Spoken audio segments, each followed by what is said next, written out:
comments. I received a phone call about 20 minutes ago. It's gonna be about 20 minutes late. We will be here about 1:20 or 1:10. We'll see.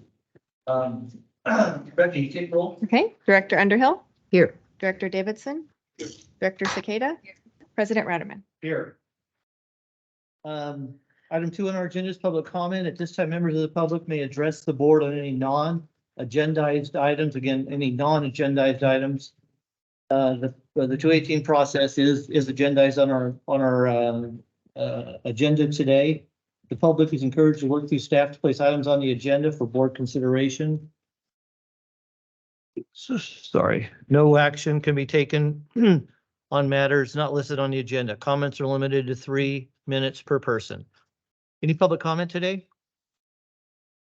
Any public comment? Anyone got their hands up online, Becca? Okay. Okay. Item number 3 on our agenda is our consent agenda.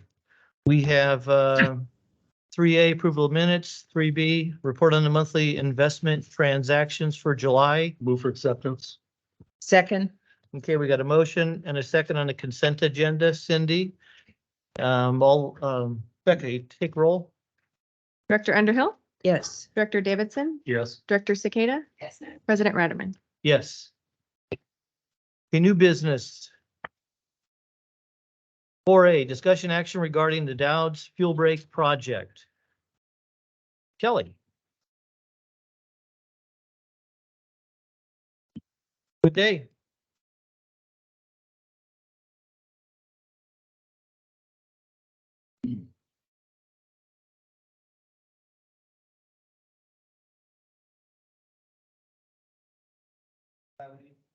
He's part of the Cal and forestry team that we're working with on this. So what we're asking today is to authorize our general manager to execute the Dallas Fuel Break Project Cooperation Agreement. This is part of the Wideland Agreement, which allows the Forest Service to enter into agreements with qualifying non-federal parties to meet restoration objectives with mutual interest and mutual benefits for both parties. To put together a little brief presentation here. Again, this is working with Cal and forestry team. So before you go any further, could you just describe who the CalAm forestry team is, what they're made up of, what their purpose is, and then kind of Presentation. was that what this is going to be about? Yeah. Oh, okay. Oh, Great. sorry, was this not on? Well, I'd love Pat if he's on to kind of talk a little bit about their team, and Okay. I've only I worked just with them want to for. highlight them a little Yeah. bit on what they've been doing. Is Pat on? Yes. Can you hear me? Hello? Hello? Hello, Pat, can you hear us? I can hear you. Can you hear me? Is he muted?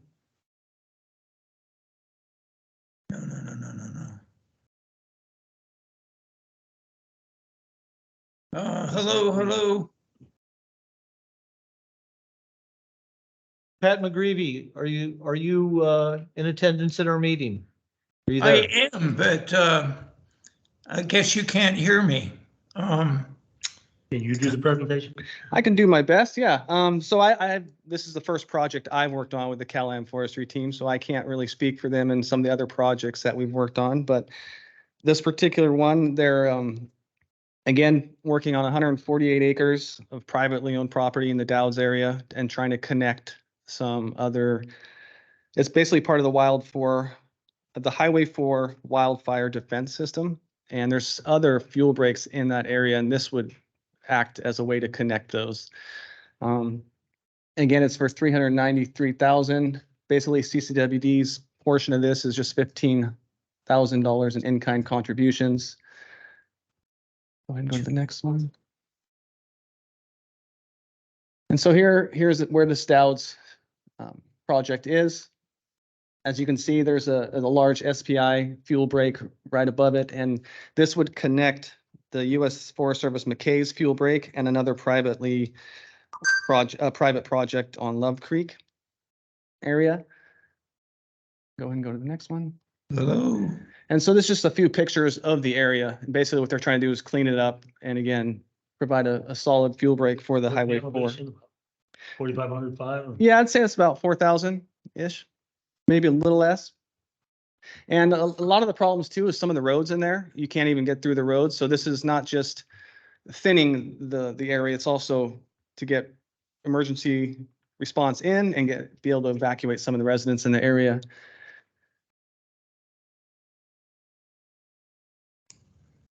So again, needs a lot of cleanup. So it's a really good project for us. And one thing to note is that this ridge was a huge component in stopping the Darby fire. This is where they were able to get a lot of resources in and out. And this was kind of like one of the last stand fuel breaks. I think they even call it like the last stand fuel break before it gets into the Highway 4 corridor and the Ebbets Pass system. So this was an enormous part of that effort.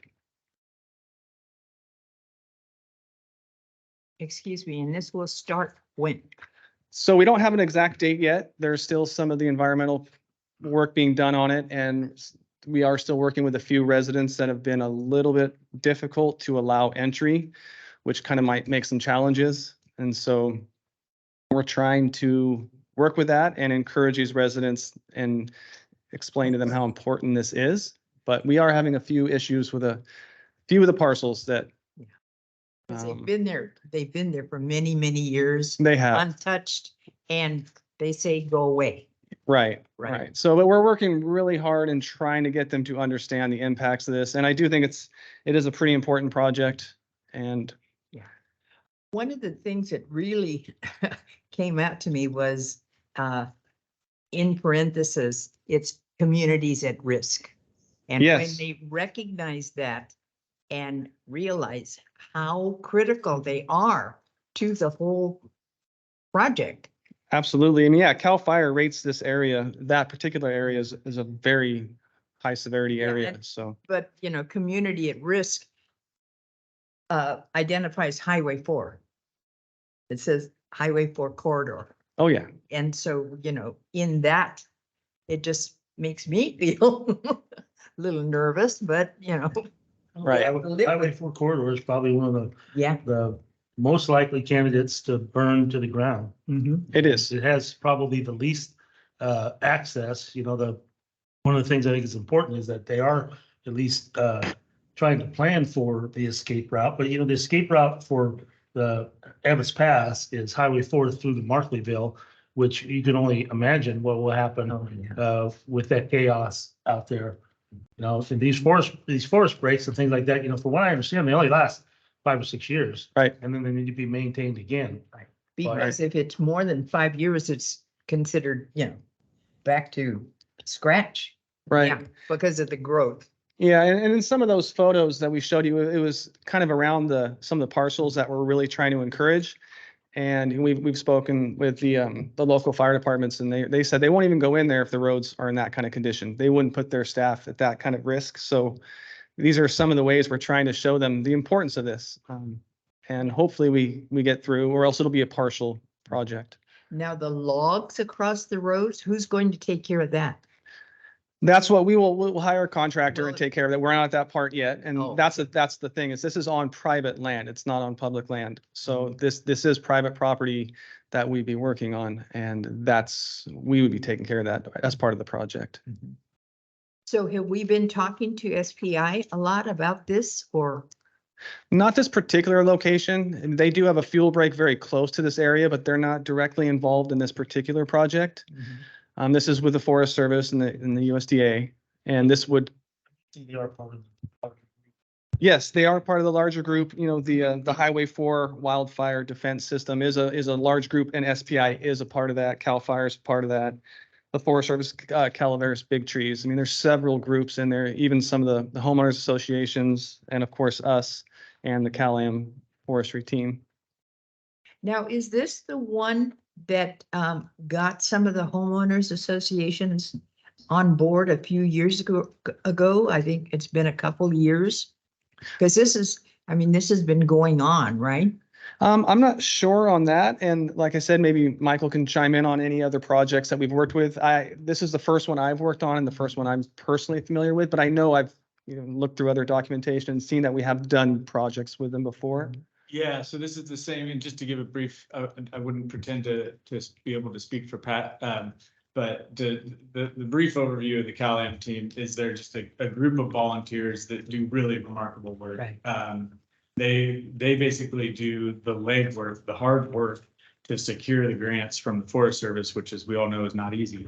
They do all the hard work to secure those grants for these projects and define the strategic fuel breaks. And then they come to us because they need an entity like CCWD to act as the fiscal agent and to be the grant recipient.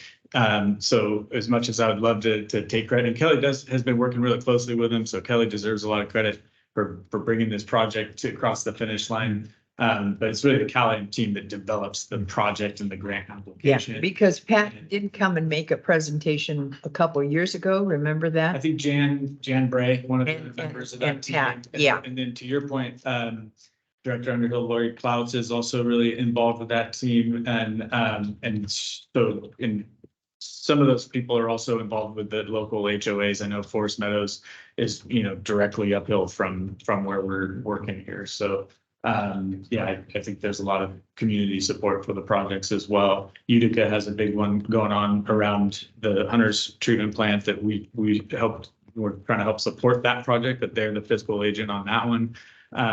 Also run by the CalAmp team and that project is so. Is that our in-kind contribution or?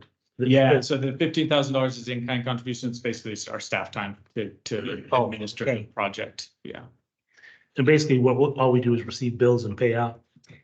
Yeah, there's some grant reporting, but even that, they do the work and we pass it through. So they make it, the CalAmp team, I just can't say enough about how great they are, and they do it all volunteer, and they make it really easy for us to administer the project. So this is the same process that we went through when we did the fuel thinning project on our property at the Arnold wastewater treatment plant, cleared 92 acres, I think, in that, or thinned, I shouldn't say cleared, because it's two different things, in that project. And it all went very smoothly, and they make it very easy for CCWD to say yes and support these efforts. Well, we definitely appreciate that group's work. I'm sure Pat is screaming at his laptop right now as we speak, but I'm sure he knows it doesn't go unappreciated. Right, and that's why it was important for me to invite him, because like Michael said, they've done all the heavy lifting. They're really doing a good job with it, and we haven't gotten too involved yet. So I do want to add that he is online. He is trying to speak, but for some reason we can't hear him. So they can hear him online. Oh, okay. So that's why Dylan's here. Hello. They have it. Well, that whole entire corridor, but the way they're writing it up with is basically saying it's to protect the Arnold wildland urban interface, and they're saying it covers approximately 6,500 acres and about 4,000 buildings.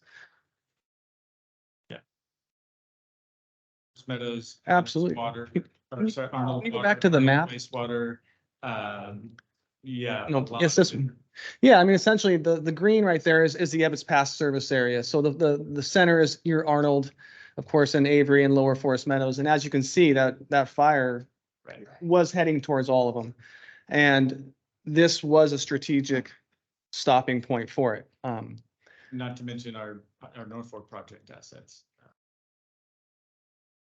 And the watershed that we depend on. There's a lot of. In any projects that we have like this along anywhere near our facilities or and anywhere near any of the towns that we serve are awesome. And this is and this team CalAmp has been doing a lot of good work, and I would love to be able to support them here today.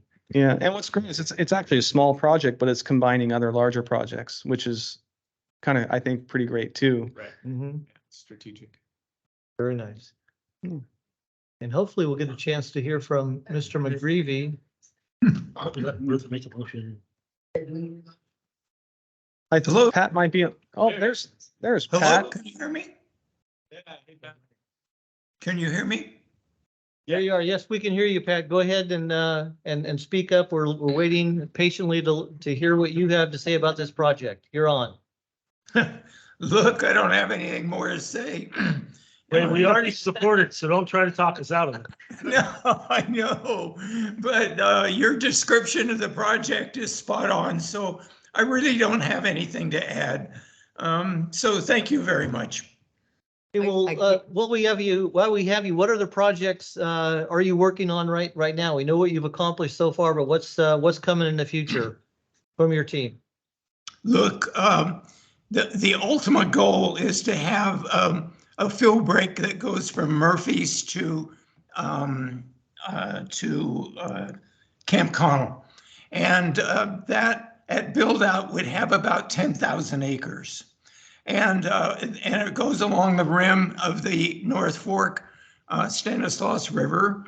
And that's where the Darby fire almost took everything out in 2001. So at the present time, the whole system is funded except for one area at Darby Apple. You know where that Darby Apple, the Apple stand is in that area, Rattlesnake Hill. And we're working on getting a grant for that right now.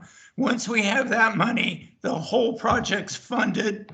We expect it at build out to be completed in about 4 or 5 years.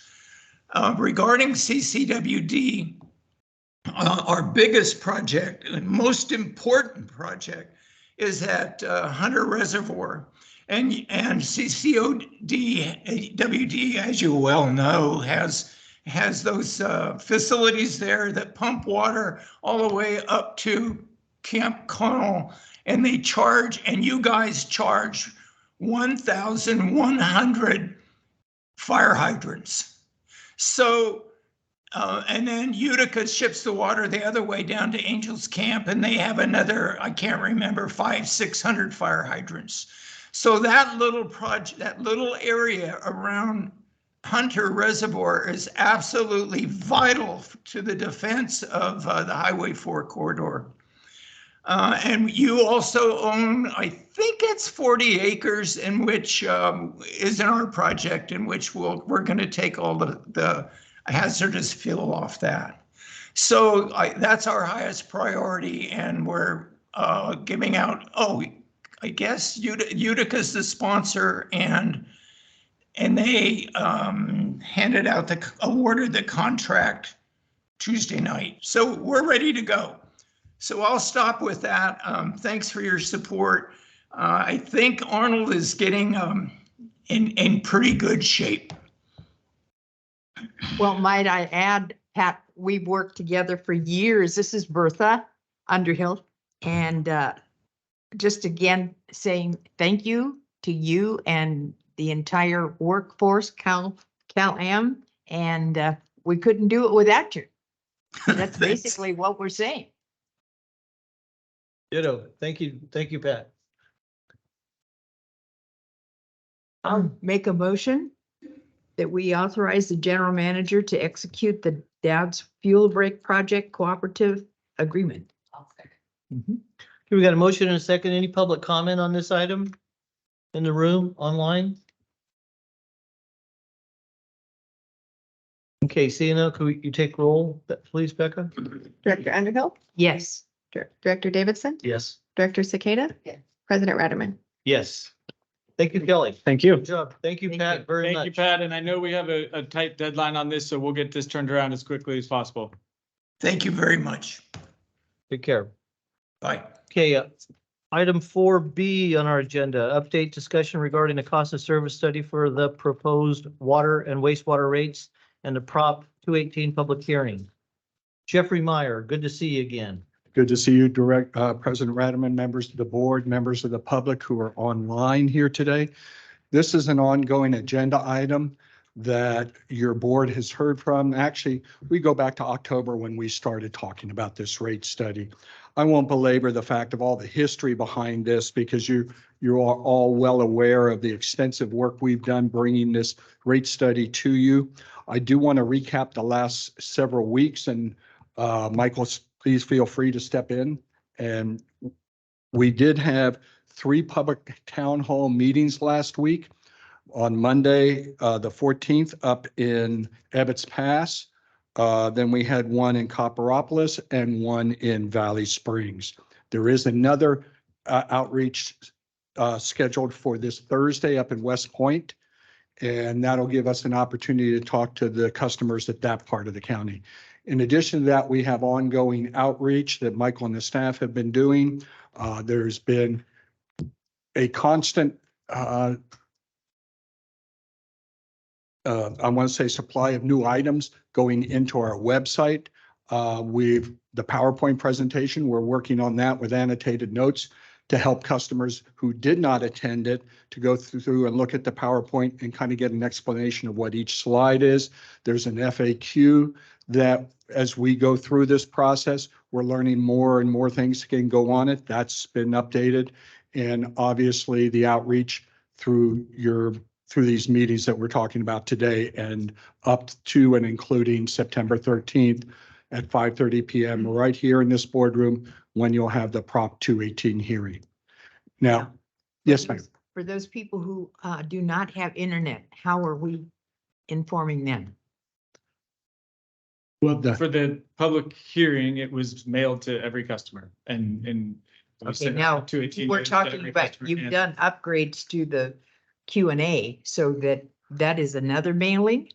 No, we're not mailing. That would cost a lot to mail all of those documents out.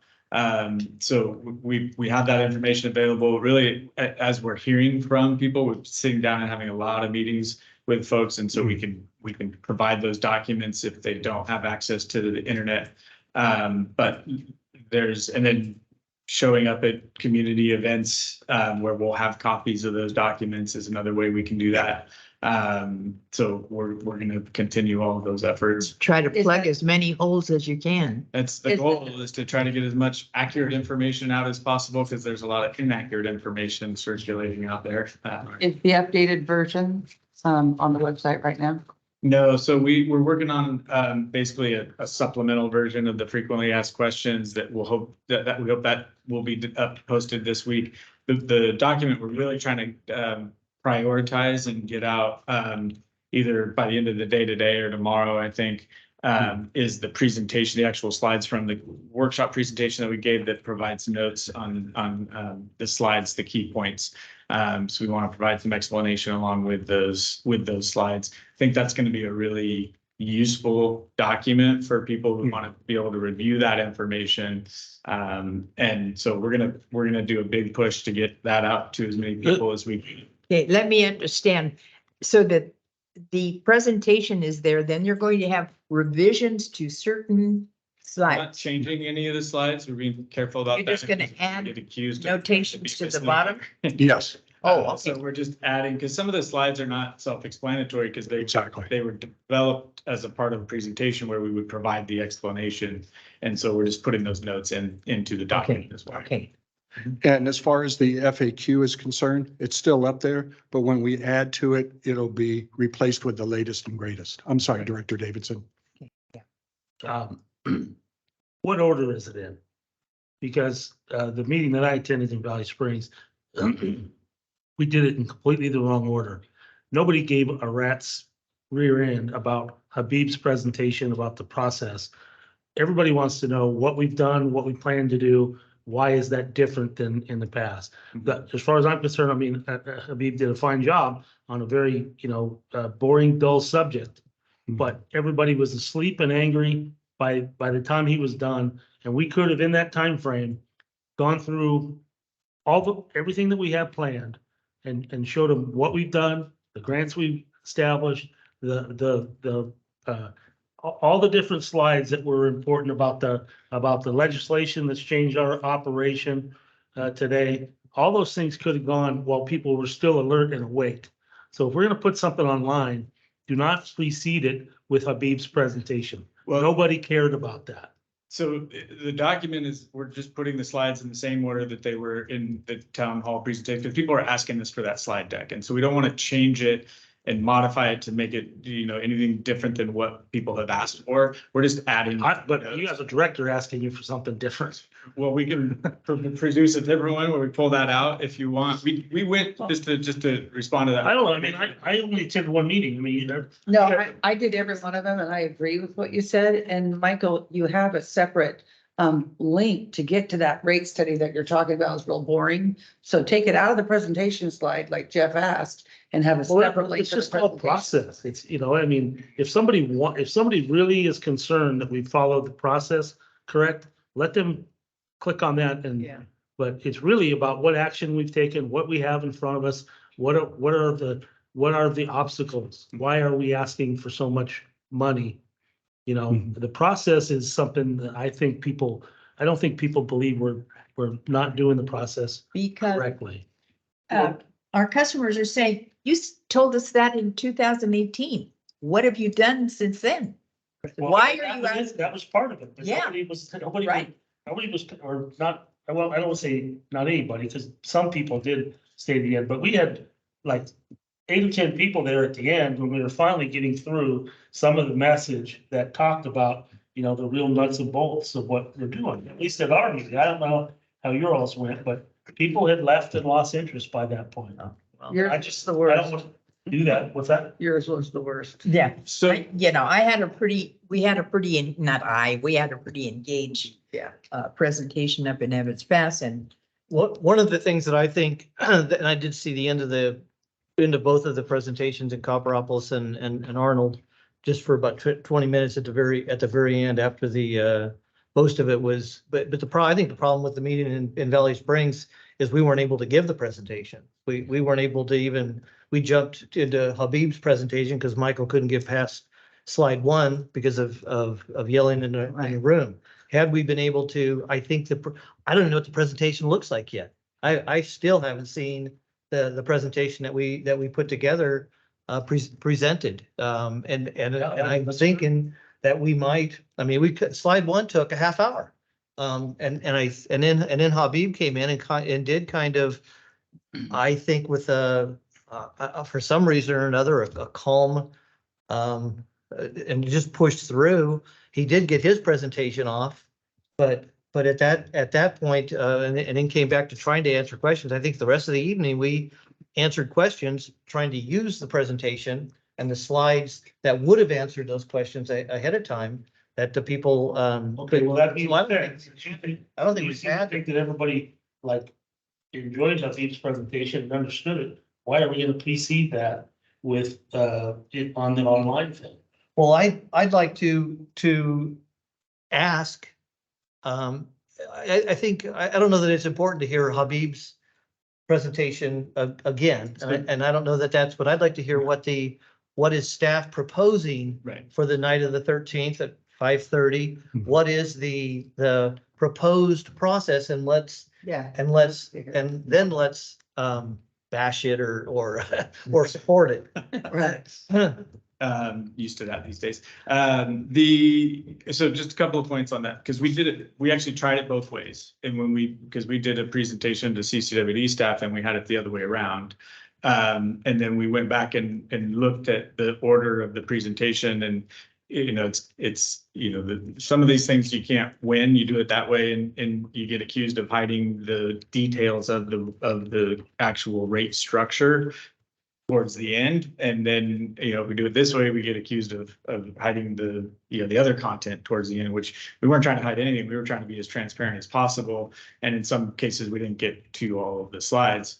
So the goal here is not to deliver another presentation. It's just to present the slides as they were included in those town halls, with the description or with some notes explaining what the slide is. So if people don't want to read about the rate, what we're going to put on our website, not, Scott asked a different question. no, I hear that. I'm just responding to that point first. We're not doing another presentation. It's just the document that if people want to skip through, just flip to the end of Habib's portion of the presentation and get to what the rest of it, it'll be easy to do that. Will that be here in a handout?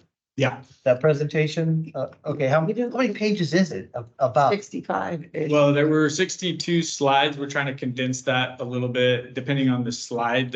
Some of them have very little, in terms of text, because the slide is self-explanatory, but others have a lot because the slide wasn't, necessarily self-explanatory. So we're trying to provide a lot of information on this. The slides that I did see at the end of the meeting or towards the last hour of the meeting that were, you guys are scrambling around trying to get to that slide that answered that question, because now we got a question from the audience that is based on that slide. The slides that I saw were very well, I mean, very well put together and a lot of thought went into it. And I think they did answer the questions and they would have answered the question. The question would have been answered. You know, let me make a suggestion is, I sort of agree. I mean, if they could have got to those, but not everybody can understand certain graphs and stuff like that. I would, suggest that for the hearing meeting, that we almost go right to public comment. Okay. And skip the presentation unless it has to do with a particular question. And you bring up the slide that would address their question. And I think it's important for all of us to know this is their time to speak. I mean, we have to answer, but it should really be focused on anybody in the audience online being able to say their piece, even if it takes us hours and hours. So to that question. And then Jeff, go. Yes. Well, real quick, the way we've done that in the past is we have a sign up at the beginning of the public hearing for folks to sign up. We have 3 minutes per speaker. We're not planning on giving that whole presentation again. We've presented that information. Right. Many, multiple times. We're going to provide the information again in the documents that we're putting out this week. So we're not planning on, I don't think anybody wants to hear the whole presentation over again.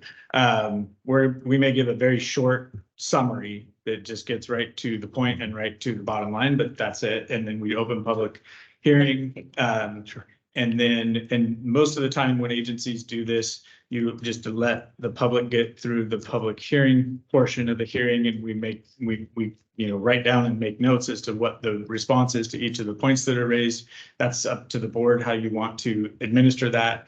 But that's the way CCWD has done it in the past as well, I think. Let me jump in. Cindy, we're gonna go to Jeff and then you could, and then you. Okay. And I just wanted to follow up on that. And I know Director Davidson, President Ratterman, and Director Underhill have been through this process before. As Michael said, we're not going to do the entire presentation. Habib will be available online to answer questions. We're not going to be, and this is on the 13th, to show any of that. What we do need to be able to present is just an overview of what the 218 process is and what the projected rates are going to be. Because we have to make that available, especially to people who have not seen it in the past. At that point, we can go to public comment. But all it is going to be several slides to show, here's the 218 process. This is what we've done. These are the proposed rates for both the water and the sewer. And when I go into the 218, I want everybody to understand the approval of the water rates and the approval of the sewer rates are almost completely different because each one has its own protest level, 50% plus one. Because when you look at the sewer, we've got a much smaller sewer base of customers. Water customers only are not allowed to submit protest letters. So we'll just go over that briefly so everybody knows the mechanism. Do we need to go through the 218? It'll be again? very brief. Very brief. Okay. It's just the process. Yeah, I think that's where we lost. 1 minute. 1 minute. I like. Okay, I good. think, I think there's some important points there that folks who didn't attend any of the presentations. Maybe they get, could but it's ask going to the be very question. brief. Yeah. So what I Okay, go wanted to ahead, Sid. suggest again was, I don't know about the rest of you. I think we're all on the same page. People are really upset. Yes, we've had some people that are in agreement with it. But if you started the hearing something along the lines of, thank y'all for being here. Based on this outreach that we did, we've heard a lot of comments and we hear your comments. Here's what we've done since then to make this helpful. And I would like to, that's another subject after this particular about the 13th. But, it's their chance to talk. We need to listen. And what can we say to potentially soften that increase? So again, make it back to them. Let's hear what they say. And if they ask a question, we need to refer to a slide. I would do it, but I think that 1 minute is good. I don't think we should do any slides unless we need to for a question. I'm going to hope that it's very well attended, the meeting. Okay, I would offer one comment. We're going to get we're gonna get questions, but we can get a question about two different subjects that deal with two different slides, and I don't want our staff to have to be looking through the slides so that we can come up with an So answer. we're not planning on using, I mean, Yeah. if maybe we use a couple slides to do a very short presentation at the Trust me, beginning. they Like I said, get we're to the not slides. using the presentation that. Oh, they can. But But also, they probably know the answer without looking at the slide. I just, you know, I would like to see it smooth, and I'm sure you would too. You Mhm. don't want to be sitting here. Can we focus?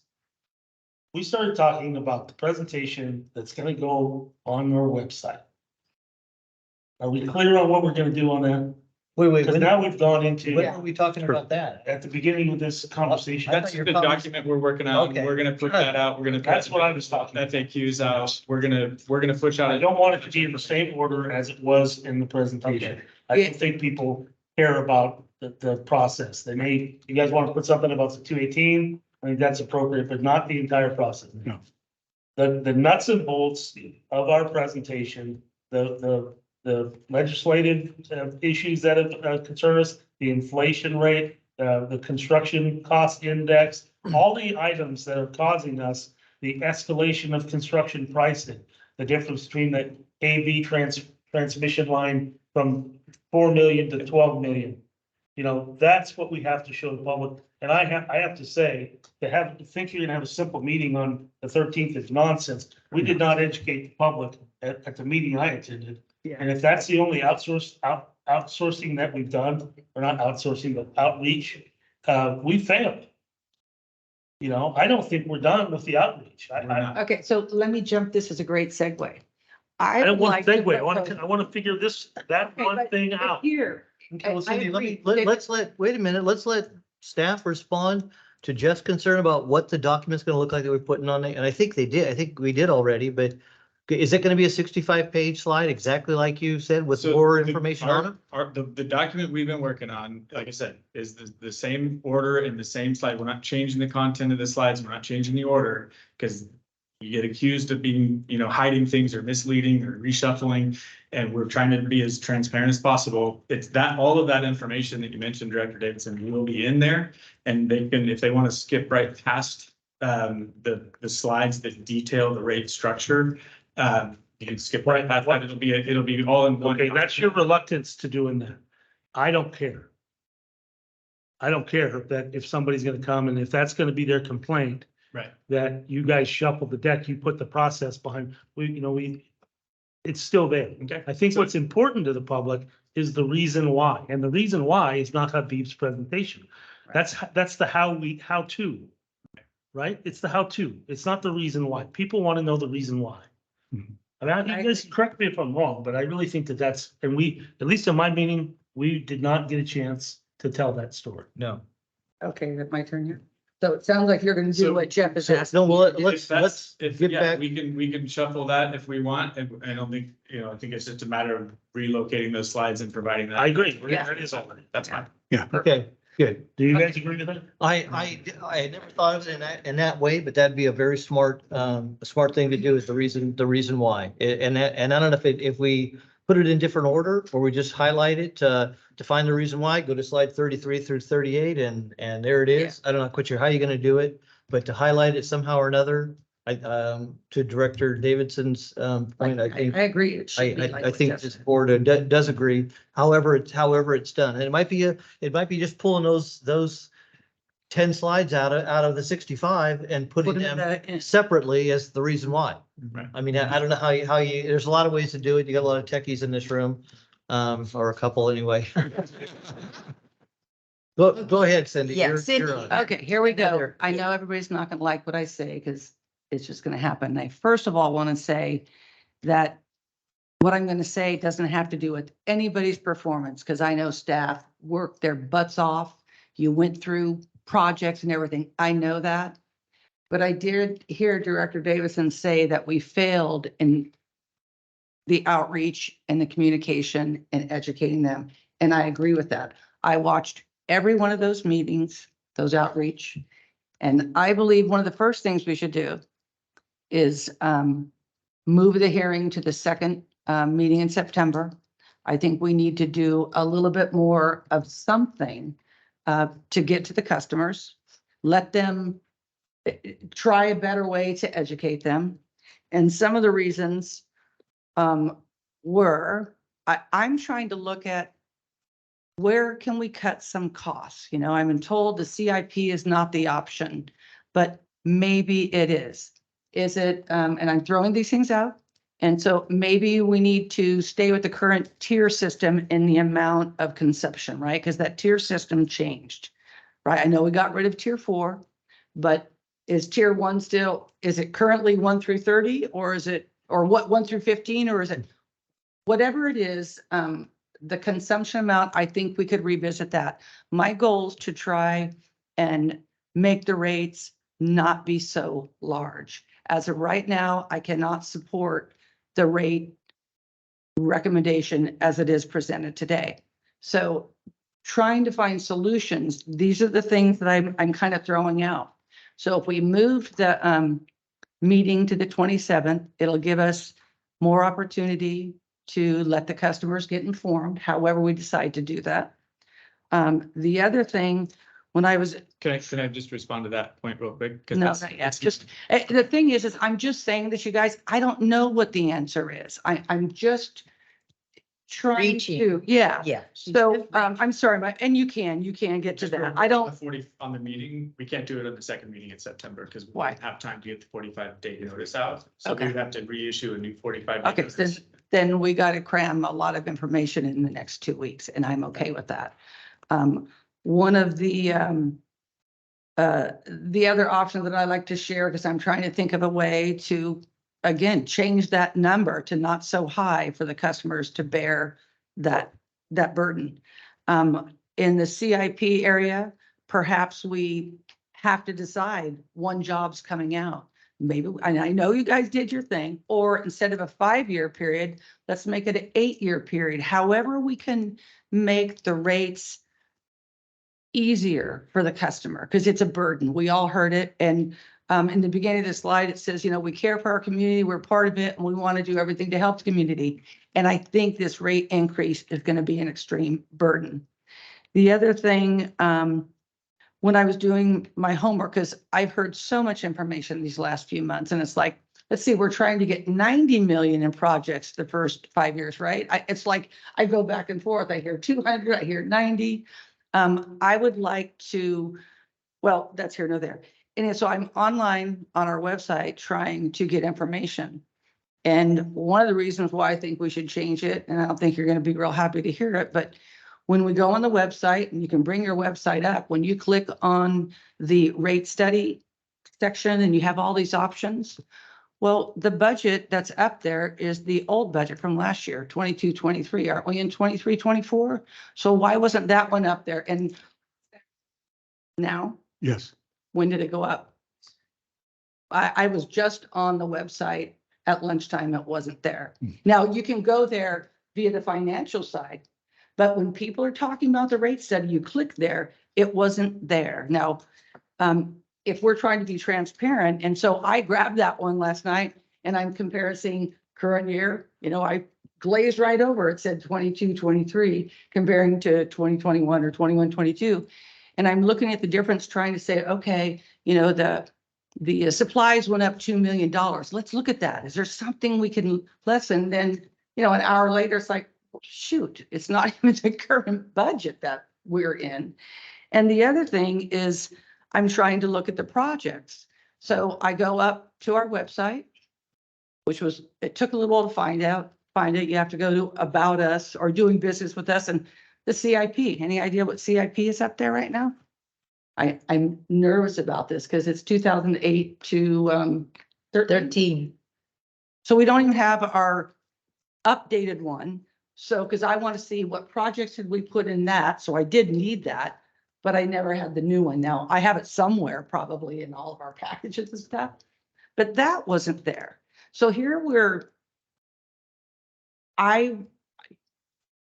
we are transparent, but this isn't there. In fact, what happens when you click on the website, and I'm not blaming anybody for it, it's just the ratepayers deserve to have all the information available. And I know, there's a glitch in it, but when you go click on the new one, which is after you're in engineering, because it's not in the rate study area, it says page not found.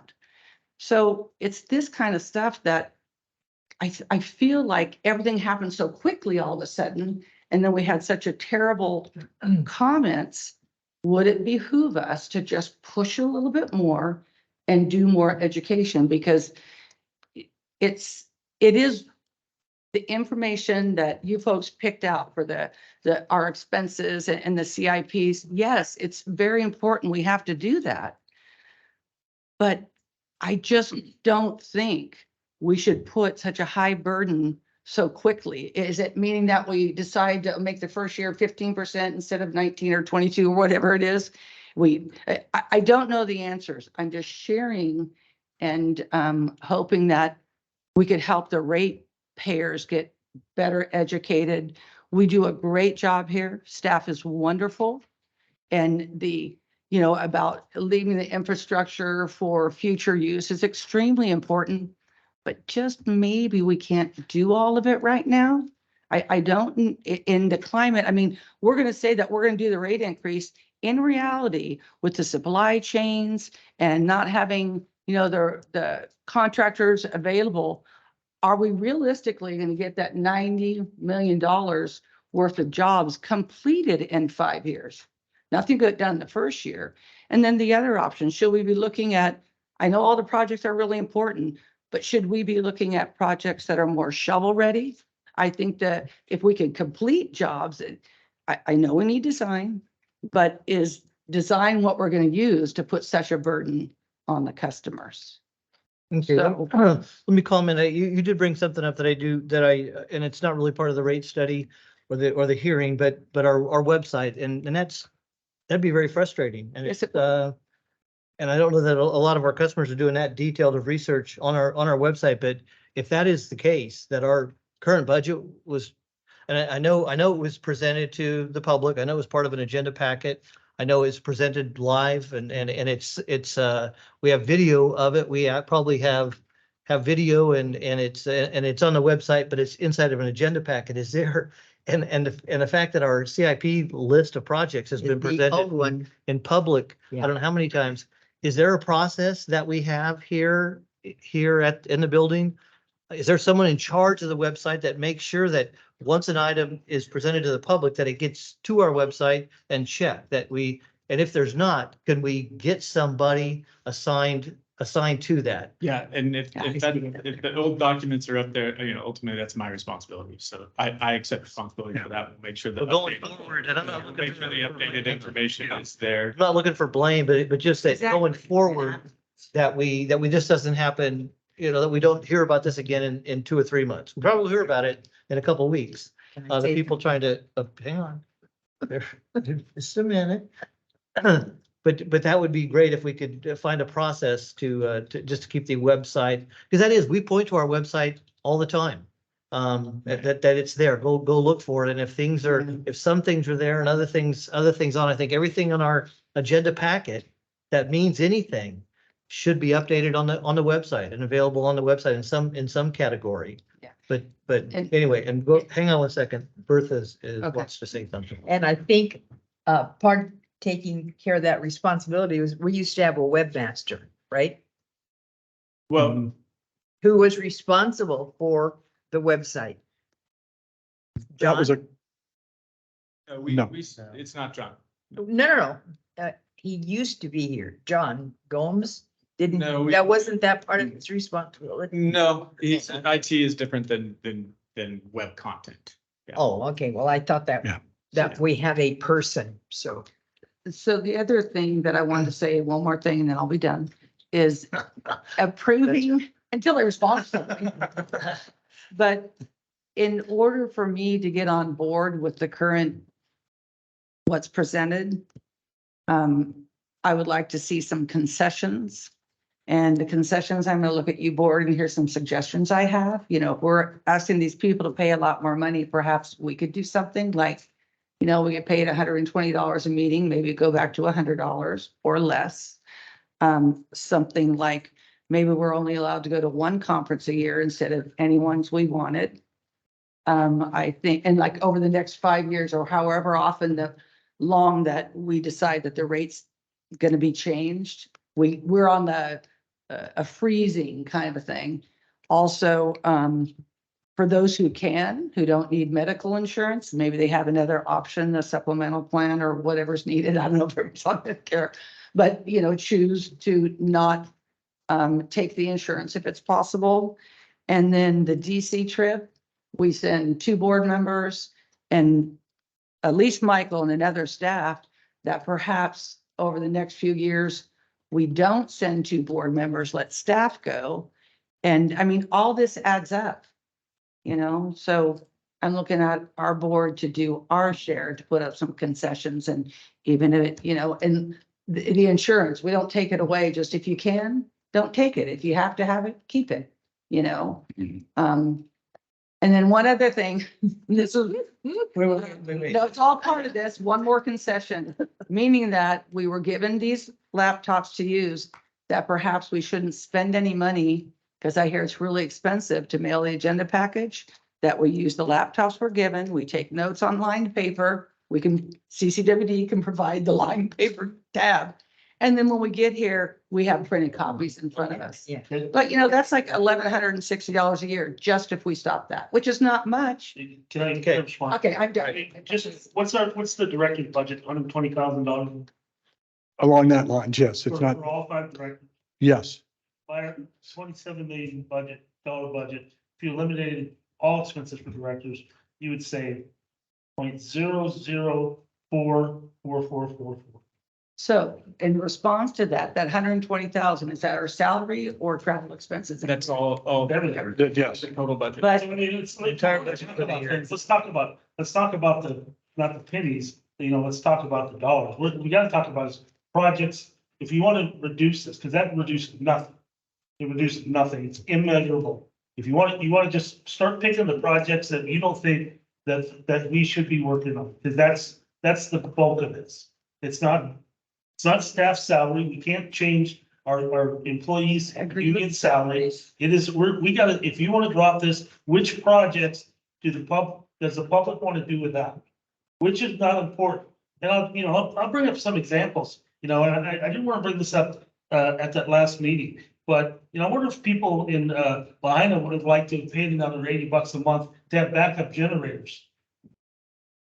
Which we do. I mean, would they have done that in hindsight? And so if you want to talk about projects, we were just talking about the Highway 4 corridor, probably being one of the most at-risk places to burn to the ground in our state. And we work tirelessly at that. We changed redwood tanks to steel tanks. Everybody talks about their insurance rates going up, fire insurance getting canceled. It's not because that we haven't been doing everything we possibly can. We're doing all kinds of stuff to fortify the fire up there. So it's which projects. I mean, let's not talk about whether or not we're going to water the grass out there, or water the shrubs. Let's talk about what projects, you want to reduce the cost of this thing? Which projects do you not want to do?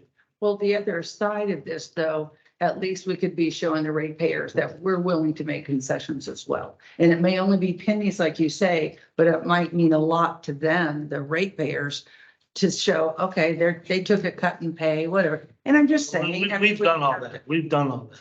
We've done it many times. I couldn't care less about what I get paid here, All right, so why don't we drop it? Well, I mean, that's another discussion. I'm just saying suggestions. And, so the big ticket items that we're trying to build up is our reserves, do our CIP projects and our debt service, right? Is there any other bucket that has a lot of money? Yeah, and this is a point I'd like to make real quick here if I could, because it speaks to delay in this and then the rate increase for this first year. Because all the buckets you just listed are the 5-year part of, really important drivers for the 5 years. We have an operational budget deficit this year right now.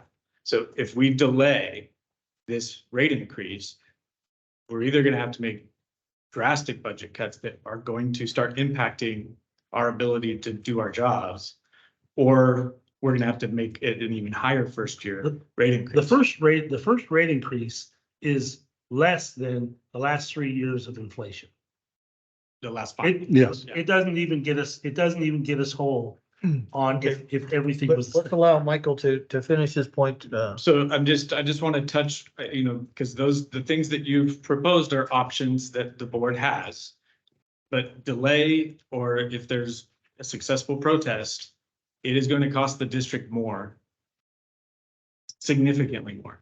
So even moving the meeting, if we move the meeting out another 45 days, we're losing out on several months of additional revenue, which means we're gonna have to go back and do additional budget cuts, which we did earlier this year. We went through this in detail with the finance committee and with the whole board, every line item and what's behind every line item.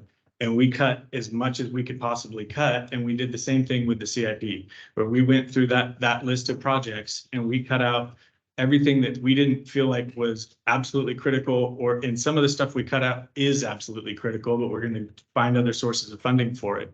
So I think we've been through that process several times now. I know that the impact is significant and it is a burden on ratepayers. I understand that, but from after the process that we've been through, I think the other question we have to ask is, well, what's the burden of not funding the budget that we have and the projects that we had left on the list? Because the burden could be more on ratepayers in our communities if we don't do it than if we do. On the last Hey, rate, Cindy, just a second.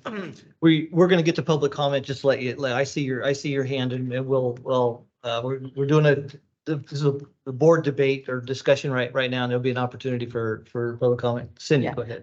I was just trying to figure out in the previous rate study that we did, the projects that were listed in there, did all of them get done? I was trying to make the comparison. Did they get done?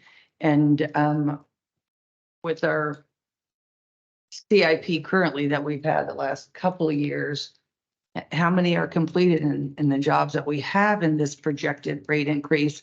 Are they shovel ready? Is it design? And how much we do have, like on the dam raise, the money that we know is 11 million that we've got, that we know is kind of coming, right?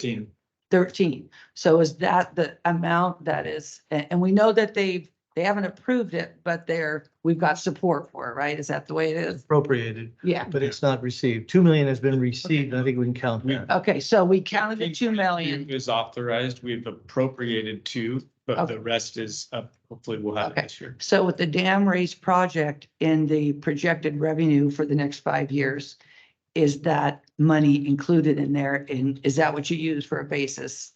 It is. So How much we did you did put in not, there? we did not, again, we didn't assume grant funding that we haven't secured, but we did include the 13.2. There's for that. 13.2 in there. Okay. Okay. There's Yeah, 25% match for that project. So I there's want to still go back to an my- impact on the CIP. My first question, which is directly related to this agenda item. I'm really trying to get to what we're gonna do on the 13th and what that process looks like. And I thought that's what I asked the question. I thought that's where we were talking about the documents that we're putting together. So I do want to go back to that if we can. Yeah. And just go through the schedule. What's the day gonna look like? And I think we started off with it. We're gonna open the meeting. We're gonna ask for public comment on non-agendized items. We're gonna open the public hearing. Are we doing a presentation before we open the public hearing or? So my recommendation, I agree with Jeff. My recommendation would be we do a very short presentation, Okay, just to summarize. and Jeff what said we- 1 minute. what I we- can't. For the Prop 218 summary, 1 minute for the. 1 yeah. minute on 218. We'll keep it, we'll and try to that's keep it to good. 10. How about that? We do Okay. a very short presentation where we provide. And I want to be able to see say, we got a the 10-minute information. presentation and Perfect. by that time, everyone will have already signed a sheet and we can call names based on the sheet. Right. Okay, so I'm sorry, go ahead. And so that's I think that's the order of things. I think the other details there, like I said, most of the time, water agencies let public comments, let everybody make their public comments. You make notes on how you want to respond to the points that are made, and you respond at the end of the public comment period. But that's up to the board. No, let's talk about that. Well, we got it in front of us. There are two ways of handling that, or probably many ways of handling it. I do see the advantage of allowing public to make their comments, give everybody their 3 minutes. We make notes up here and allow them to ask questions, and it's not a dialogue. It's not a question answer session. Frequently asked questions at that point in time, it's public comment and asking the questions, and then we make, a lot of people might have the same question. And then at the end of that, then we close the public comment part of the hearing, and we answer questions and discuss it amongst ourselves. Right. Does that sound acceptable to this board? Yeah. That was Okay. my Just recommendation. expand it by, Yes? Question. yeah. When does the protest ballot, when do they Yeah. get counted? That was When gonna do be my they get next counted? point. We haven't got to that yet, but let me, No, are we okay with that? How do you know that's not, they haven't got there? It might. He hasn't got to it. He's gonna be he's going in order of. I can answer that real quick. So Okay. the public, we will accept protest letters up until the end of the public hearing. So when, we'll probably have, something for you make that announcement, or I'll make that announcement before and during that public hearing, that the deadline to submit a protest letter is the close of the public hearing. And at that point, we'll have, we're receiving protest letters right now. We're counting those, we're tracking them, we're keeping a master list. It will be 100% transparent. People will be able to verify that we've received their protest letter. And then depending on how many we receive that evening, we'll be able to, we'll provide the board an update with where we are. And Michael, at our External Relations Committee meeting yesterday, we asked them to keep that running document on the website. So update it every morning or whatever, so people can go online and say, oh yeah, mine got counted already. That way there's less asking at the meeting. They can go online and see it, and we'll have copies of it here at the Is meeting. that, are we allowed to Yeah, there's people's names? Yeah, there's some privacy concerns there, but we'll work on some Address. way to do that. Either one. Okay, so we get done with public comment. We make a 10-minute presentation. We already have a list of people that are going to line up. We're going to open a public hearing, make 10-minute comment or 10-minute presentation with 1 minute on Prop 218. Allow everybody to make their statements. We will allow them to make their statements, and then we'll close the public hearing and then have discussion. Is that? Okay. That would be- And then at that, we'll have said that they were asking everybody to get your letters in, or your Mhm. protests in. Right. And that the time to submit your protest will be when the public hearing is closed, and we're having a discussion here on the dais. Where will the counting take place? Right. Here, Right here. where? Yeah. Okay, right here? Okay. Yeah. All right. And if I may add on to that, Yes, and then Sure. Director Thomas, go certainly. ahead. The past two rate hearings that I was involved in, generally in the very beginning, as part of the overview, we provide your board and the public with a number of verified protest letters that have been received on the water side and the sewer side. That's part of the presentation. That's part of the presentation. We also give them the threshold of what it needs to be, 50% plus one. And then what we do is any protest letters received during the meeting are assumed to be accurate. So we throw those in because we have to verify, making sure that they're the property owner and there's no duplicates. But if there is a verification process and there's hundreds and hundreds of them, it would take a significant amount of time because we can go through that. But if we just count them up and we can give you an idea of saying, here's the threshold, here's the number of protests, we got another 100 water, this is what it would be if all of them are verified, and then we can go from there. It's just an accounting process. Thanks for the further verification. Go ahead. My question is in regard to the list of people that may want to address the board for 3 minutes. I've had experience with meetings that go on for hours if you allow 100 people to make a 3-minute comment. So you might want to do some arithmetic at the beginning and just say that in the interest of time, we're going to limit people to 2.5 minutes or something. Well, one thing you can always say is, try to bring up alternative subjects. We don't need to hear the exact same thing. Okay. Right. And regarding timing, I've talked to Becca about having a clock At time. on the who's going- TV, and we've done who's that, going done to that do that? before. Yes, we have. We're gonna have a clock on Yes. I have a clock right here that I could be pushing and seeing it run, but and then trying to explain to the speaker, hey, your time's up, doesn't always, but if it's right there Yeah. in front of them and they can see the numbers counting. And staff will take care of that, so your Okay. board does not have to. So as of right now, we're looking at, it will be public, it will be on the, A okay. red light when so- your time is up. No, and then a big horn. Yeah. You know, no, we'll be polite about closing Scott? up. How will the online users be able to make their questions? Because at the meetings, we wouldn't do it verbally, right? They had to type in the question, and that was a little bit of a struggle. I think you learned by the second meeting how to handle that. So how do you want to handle that for the public hearing? Do we already have a plan on that? I'm It's called a public hearing and. so- right. And, Yeah. and it's here at Yeah. at a specific address, and people that are viewing online, are they spectators or participants in the Yeah, so normally, because we don't usually have very many participants in our meetings, and we're glad to see that we do here today. Thank you guys for coming. There's 3 times our normal attendees. It's not, it normally hasn't been an issue because, and we just allow people to participate online. I think it's a very good question in this case. If we're going to change that to, public comment is limited to folks that are here in the room, we'll just include that in our outreach so people know. We'll make sure people have that heads up in advance. Are you doing more outreach before the next meeting? Absolutely. Fine. And I'm glad you raised that question because I think you mentioned it, Director David mentioned it. We're not done with outreach. We're Okay. pushing out a lot more information.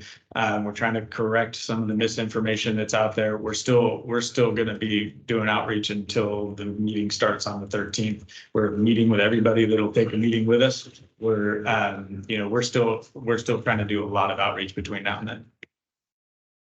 let me have some comments about this subject, and then we can go on to different subjects, but let's try and finish something up about commenting or online.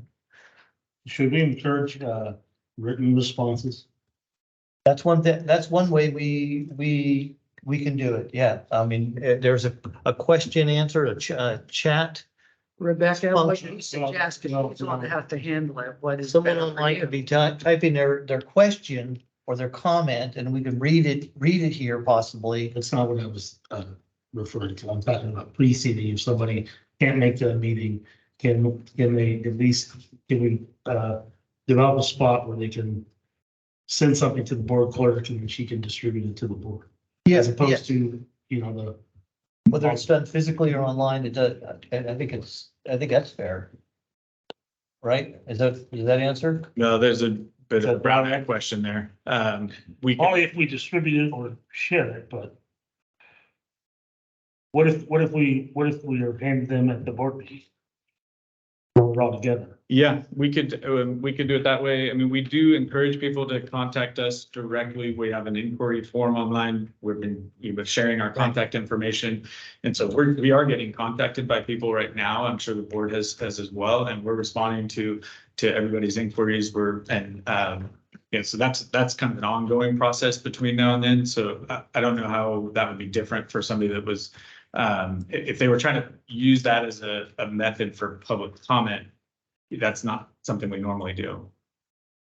Right, because if it's an inquiry, we're just answering them, but they want to be part of the public hearing when they send that in. Maybe. Yeah. I'm just trying to think of ways to.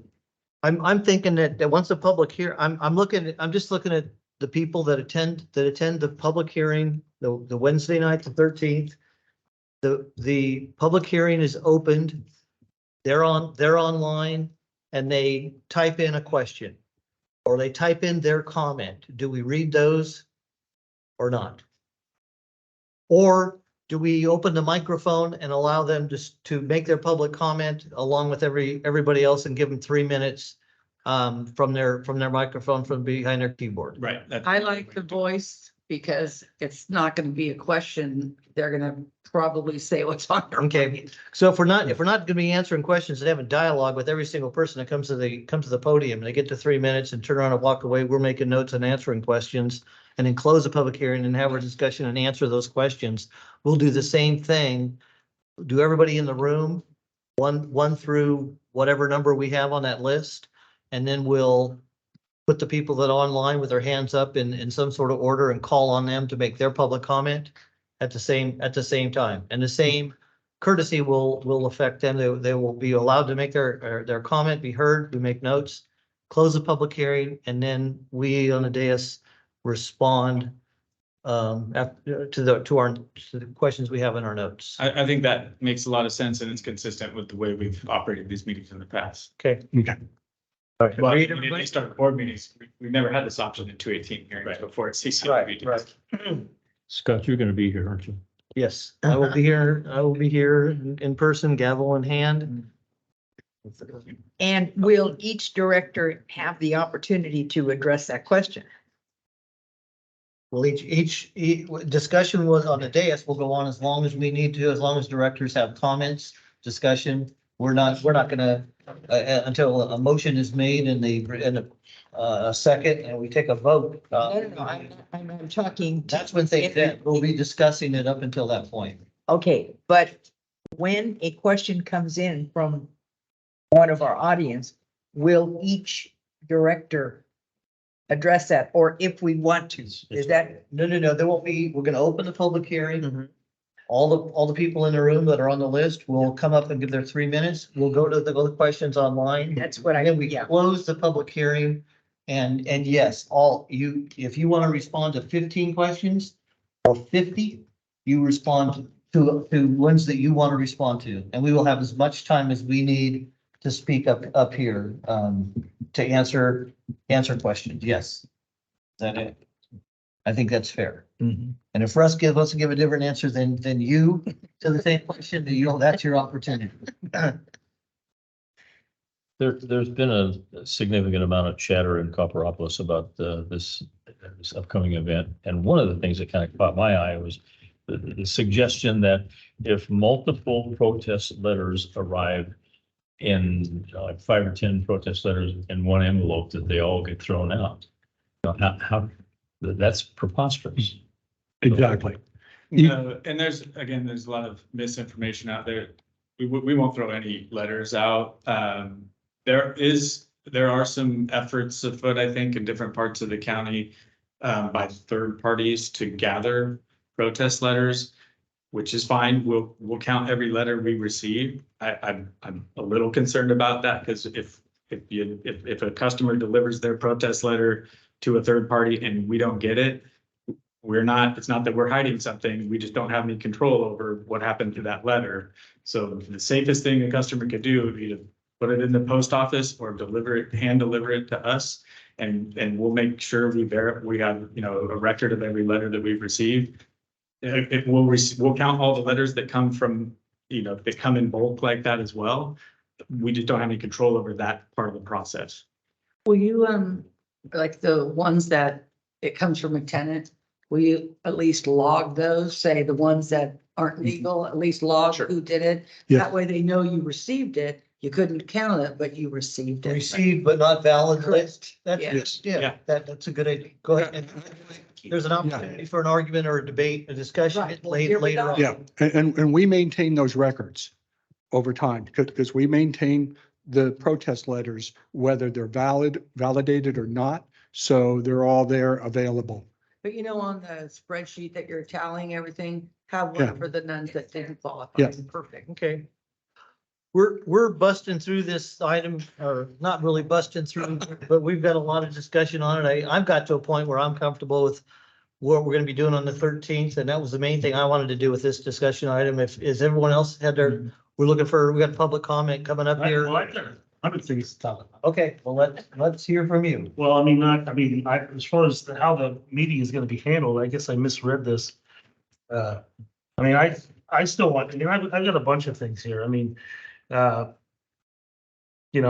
is the, in regards to the legal aspects of, what are the alternatives? It's not just a yes or no. The alternatives for, For your For board? the board. so It is not just a yes or no.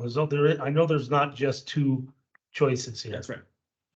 So I'm not advocating for any of these, but I want to throw some. Cindy said something about, can we have a 5-year rate? Can we have an 8-year escalation to a rate increase with a 5-year rate study? No, so we. Okay, so I just want to get that Prop 218 clear. is clear. You cannot adopt a rate schedule that goes beyond 5 years. Okay, And so we can't go beyond 5 years. And we can't go above the proposed rates that are in the notice. You can go below. And we can have a discussion about the implications and the trade-offs of that. But you can't go above those noticed, those are the ceiling essentially. Which is true for every year of the rate schedule. If we adopt it as proposed, as the board knows, you don't have to implement the max amount. That's the ceiling. Okay. Go ahead. We don't have to, all we can do is go to the max amount. That's right. What about the tiered system in there?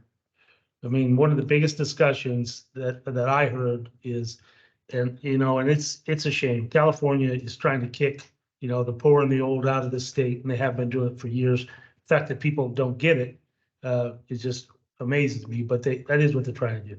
I don't necessarily want to be a part of that, but is there the ability to do a lower consumption, for lack of a better term, a lifeline rate that is the bare minimum? When we talk about 176 gallons per day, the state wants us to be down to 50 something gallons per day. That's per capita. We're ours is per connection. Okay, so it we're depends still on the above number it, of though, right? people. Yeah.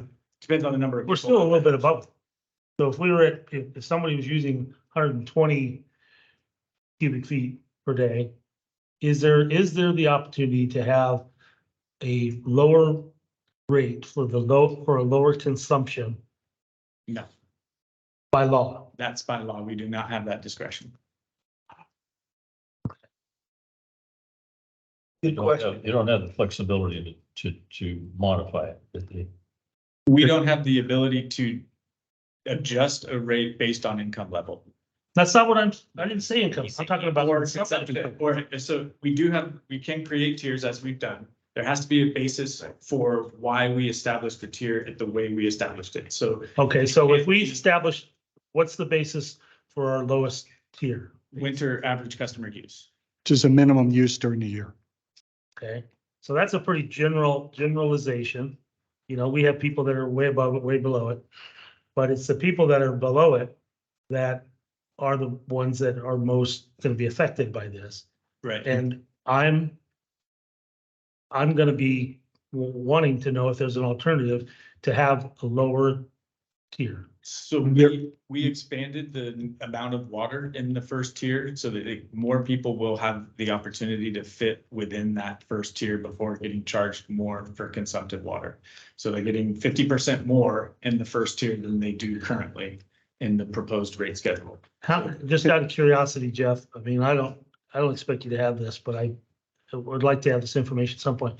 How many people are substantially under that tier? I don't have that number, but I think I know what you'd like to see as an option, which is to adjust the amount of water per tier and so forth. If we do that, we'd have to go back to the beginning and restart the cost of service study again, because the revenues projected through the rate study are based on consumption within those tiers. And that's how they look at the average customer, average usage. They say, if we're gonna X amount of dollars within tier 1, we can get X amount of dollars in tier 2. If you move the consumption levels, they have to Seems go like back. That's pretty simple math.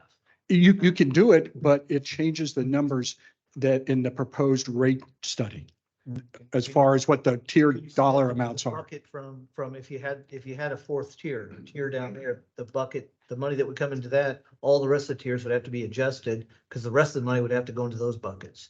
But we still need that amount of money. And you, But you then changed what you proposed as tiers, and you then changed your ceiling. And we haven't given notice of that. That's the issue. That would be the issue. Yeah. If you can. Back to, I didn't think that back you to can come, 218. you know, you can come and say, we're gonna charge $1 for this and you wanna charge less. And then your staff can tell you why you I'm not, shouldn't do that, but yeah. I'm just you talking can't. about quantity. Yeah, you can't. We put quantity on it. Can we just, if you go down, if you use less than 100 gallons per day or whatever our metric is, Right. you know, it's just, it's. Yeah, I understand what you're saying, but we don't have those calculations in our rate study. And so if we did that, our rate study would then change, and we wouldn't have given 45 days notice of our rate study. That's the problem. So when you said that we could vote to make it lower, would that be like right now, their current is, the proposal, I don't even know what the current is it 135? Here's two things that we can. 207. I think I can answer your question. I think one thing that we can do, someone can make a motion that we say we take each of those 5 percentages, we cut them in half. Make a motion that we do that, get a second vote, that's what it's gonna be. That we can do stuff like that. We can take, we can approve all five years at this, just as it's proposed. And then when those years get here, years 2, 3, 4, and 5, not implement them. Any one of them, in any order, not implement them or implement half of them when they get here. But we wouldn't be able to go, those are things that we can do. We can take, we can vote to say to approve years 1 through 3 with 0 on 4 and 5. We can make that motion. Which is what we did, and which is approve- what we and approve did. that. Those are And things so that you we can can't do at the make hearing. changes to these. Like, as long as it's lower, if I say, I make a motion to make the tier 1 to $1.80 and tier 2, 195, and could you do something like that? Cause it's lower than projected here?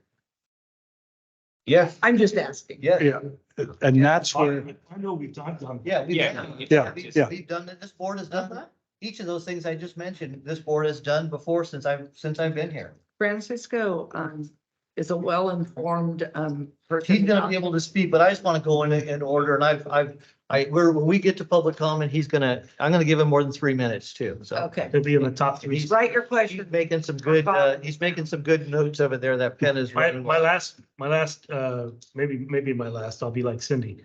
I'm glad to hear. Everyone wants to be like Cindy. And again, I'm not advocating this, it's not my position, but I have mentioned it before. Just applying 3 years of this plan, is that, Yeah. or less than 5 years of It this is- plan? That is an option. And that would mean that we would have to do in 3 years, if we decided to only implement 3 years, we'd go back to the drawing board in that time. Yeah. And just have a cost of this, all this, so we can perhaps contemplate that. So we will have that information available. We have the option to do fewer than 5 years. We can't do more than 5 years. But it does mean that we would be doing this again sooner rather than later. Or alternatively, the board could choose to adopt. So the recommendation in the plan is that, the ceiling that is proposed for the rates in each year, as we've talked about, they don't assume growth, they don't assume grants that we haven't secured, things like that. If we're able to change the financial picture between now and year 3 or year 4, we can provide that information to the board and not implement the max rate increase that's contemplated for each year and schedule what the board has done in the past. That's from a conservative financial perspective, that's just a good business practice, because if we're not able to secure the sources of funds, we're still fully funding the 5-year financial plan. If the board chooses to adopt lower rates, say, for example, in years 4 and 5, than what's in the proposal, with the understanding that we need to go out and find other sources of funds to make sure we close that gap, then we can report back in year 3 and say, yes, we've done it. We're fine with those lower rates in years 4 and 5, or no, we haven't, and we need to, do another Prop 218 process to make sure that we're funding years 4 and 5. But the board would have that discretion. Yes. Would we, if we got a motion to adopt a 5-year rate study, and the board adopted a 5-year rate study with 0 in 3 and 4, then we'd be waiting till year 5 to do the next rate study. You could do one in year 2. Because that's not gonna So- cover our costs. So if we adopt this as proposed, if we adopt the entire proposal, Habib's rate study and as recommended in our packet, if we adopt the entire thing and right now, we would still be able to come back and do another rate study in year 3? Yes, yes. In the middle of I it? might have misunderstood your question. Yes, you don't have to wait for 5 years. We can go Okay. back in 3 years, even if we have 5 years of rate schedule.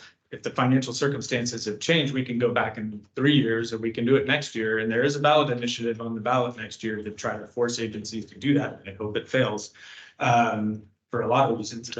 But no, we can go back and do it next year if we're not happy with the results, or we feel like there's different financial information and we can adjust the rates differently, we can go back and do another cost of service study anytime. The board can do that Okay. anytime, even within the 5 years. Jeff?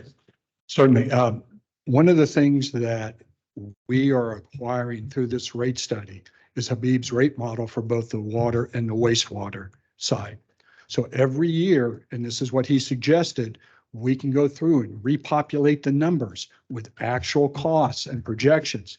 And we can come back and present that to your board so we can, and the public, so we can give you an update on where we are. If there needs to be, if there, like as Michael said, if we happen to get grant money on some of these CIPs, we now have lower cost projections. We can come back to your board and say, hey, you know what? This is what we're looking at in year 3 or year 4 or year 5. Year 1 is critical. And we don't, and we do it, and if, as he did say that as part of his proposal. Yes. We'll come back and do that. We would never be able to raise rates in those years, but we would be able to lower rates when the time came to implement the new rates. That is correct. Okay. And, and I'm frugal and I don't like to spend money that isn't necessary. But this rate process is costing us anywhere between probably in excess of $120,000, not even including staff time. So it's just hard dollars. Once again, that's 0.004444 of our annual budget. Understood. I just wanted, because Director Cicada asked how much was it costing us? Right. I just wanted to provide that So information. The model that we get from Habib, can we use that? If we had to do another rate study, we could have that model and go through the process without paying them? We ought to be able I to use the suggest first we 2 buy it. years, the last 2 years. I suggest we They're buy already- it. If they're valid now, they should be valid 3 years from now. Right. We could, I will tell you, most boards prefer to have a third-party consultant look at the financial plan and look at the rate structure as a part of this process. You don't have to. TUD just did theirs and they didn't bring in an outside consultant to do it. Most agencies prefer to have that third party take an objective look at the district's finances and have their expertise that they're bringing from doing this all the time across the state, have their expertise inform our process. But just to touch on a point you made earlier, sorry, I don't want to distract from where we are right now, but because we mentioned financial circumstances changing, you had mentioned whether or not we complete the 5-year CIP in this period of time. That's one of the things that might change. If there's significant delays or if the cost for some of those projects is lower than what we're anticipating, that's something that we can take into consideration on an annual basis and say, we don't need the max rate increase that was included in the proposal. We've ramped up, so we know we have the capability to implement that scale of work over this period of time. We're doing it, we're on pace to do it already. But again, we've seen delays in those projects. We've seen them come in mostly higher, but if for some reason our estimates end up being high, because we have adjusted our estimates to adapt to reality. So they should be closer to where we are now in the bidding environment. But that's another example of something that can change over that period of time, and we can adapt the rates accordingly. Okay, anything further here on this agenda item? I have a couple more, just a couple. Oh, Oh, I love it. we're talking, one of the big comments at our meeting that was, that we were not considering, for growth. Yeah. Right? It's gonna come up again, and I just want you guys to do the math. Because, I mean, Yeah. once again, I've got it at 0.008 annually. If we grow 150 units at 160, times 6, becomes 216,000 a year. If we grow by 160, which I don't know that we ever have. Not in a long time. Right, but those are the numbers that are being put out there. And I would just like us to have the math prepared for, because honestly, at 7% interest, and I think that it brings back one of the opportunities. The construction companies that normally do residential development are gonna get back, just like they have in the past. They're gonna get back in the water wastewater business because they don't have projects to bid. They're not laying pipe down in Lodi like they were. The housing, as long as interest stays in the 5 to 7, housing is gonna be pretty stagnant as far as residential development, I believe. So it's an opportunity. It's another opportunity where we could see construction costs dip. We should, if we're gonna go into recession, which everybody kind of seems like believes we are. I mean, this might be our best opportunity to get these projects done. Right. And so we're talking about, let's put doing these projects off. There's a lot more to that. It's like when interest was down at 2, we borrowed money to get some of these projects done. When interest was cheap. Yeah, maybe Now, that 90 million may only cost us 60 during this 5 years. honestly, I think what worries me about taking this for the full 5 years is just how crazy these financial times are. But most likely that 90 is gonna be 180 by the time we get to the 5th year. That will have cost us, to do the exact same. Perhaps, the farther you look into the future, the less likely you are to be, accurate. Right. So, I mean, I just think it's these economic times, there's a lot of variables.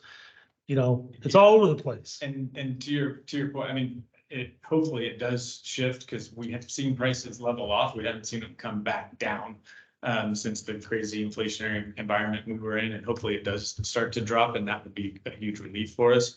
To your earlier point, I've had some correspondence with one of the folks that was at the hearing in Valley Springs, because they asked that question about growth, and the numbers that were being thrown at us were not consistent with what our actual historical connections were.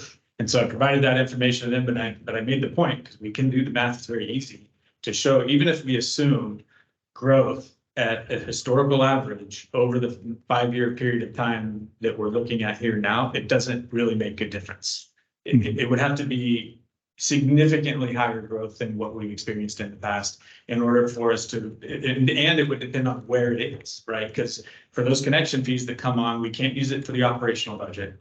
It can only be used for infrastructure projects in the service area where the connection is added.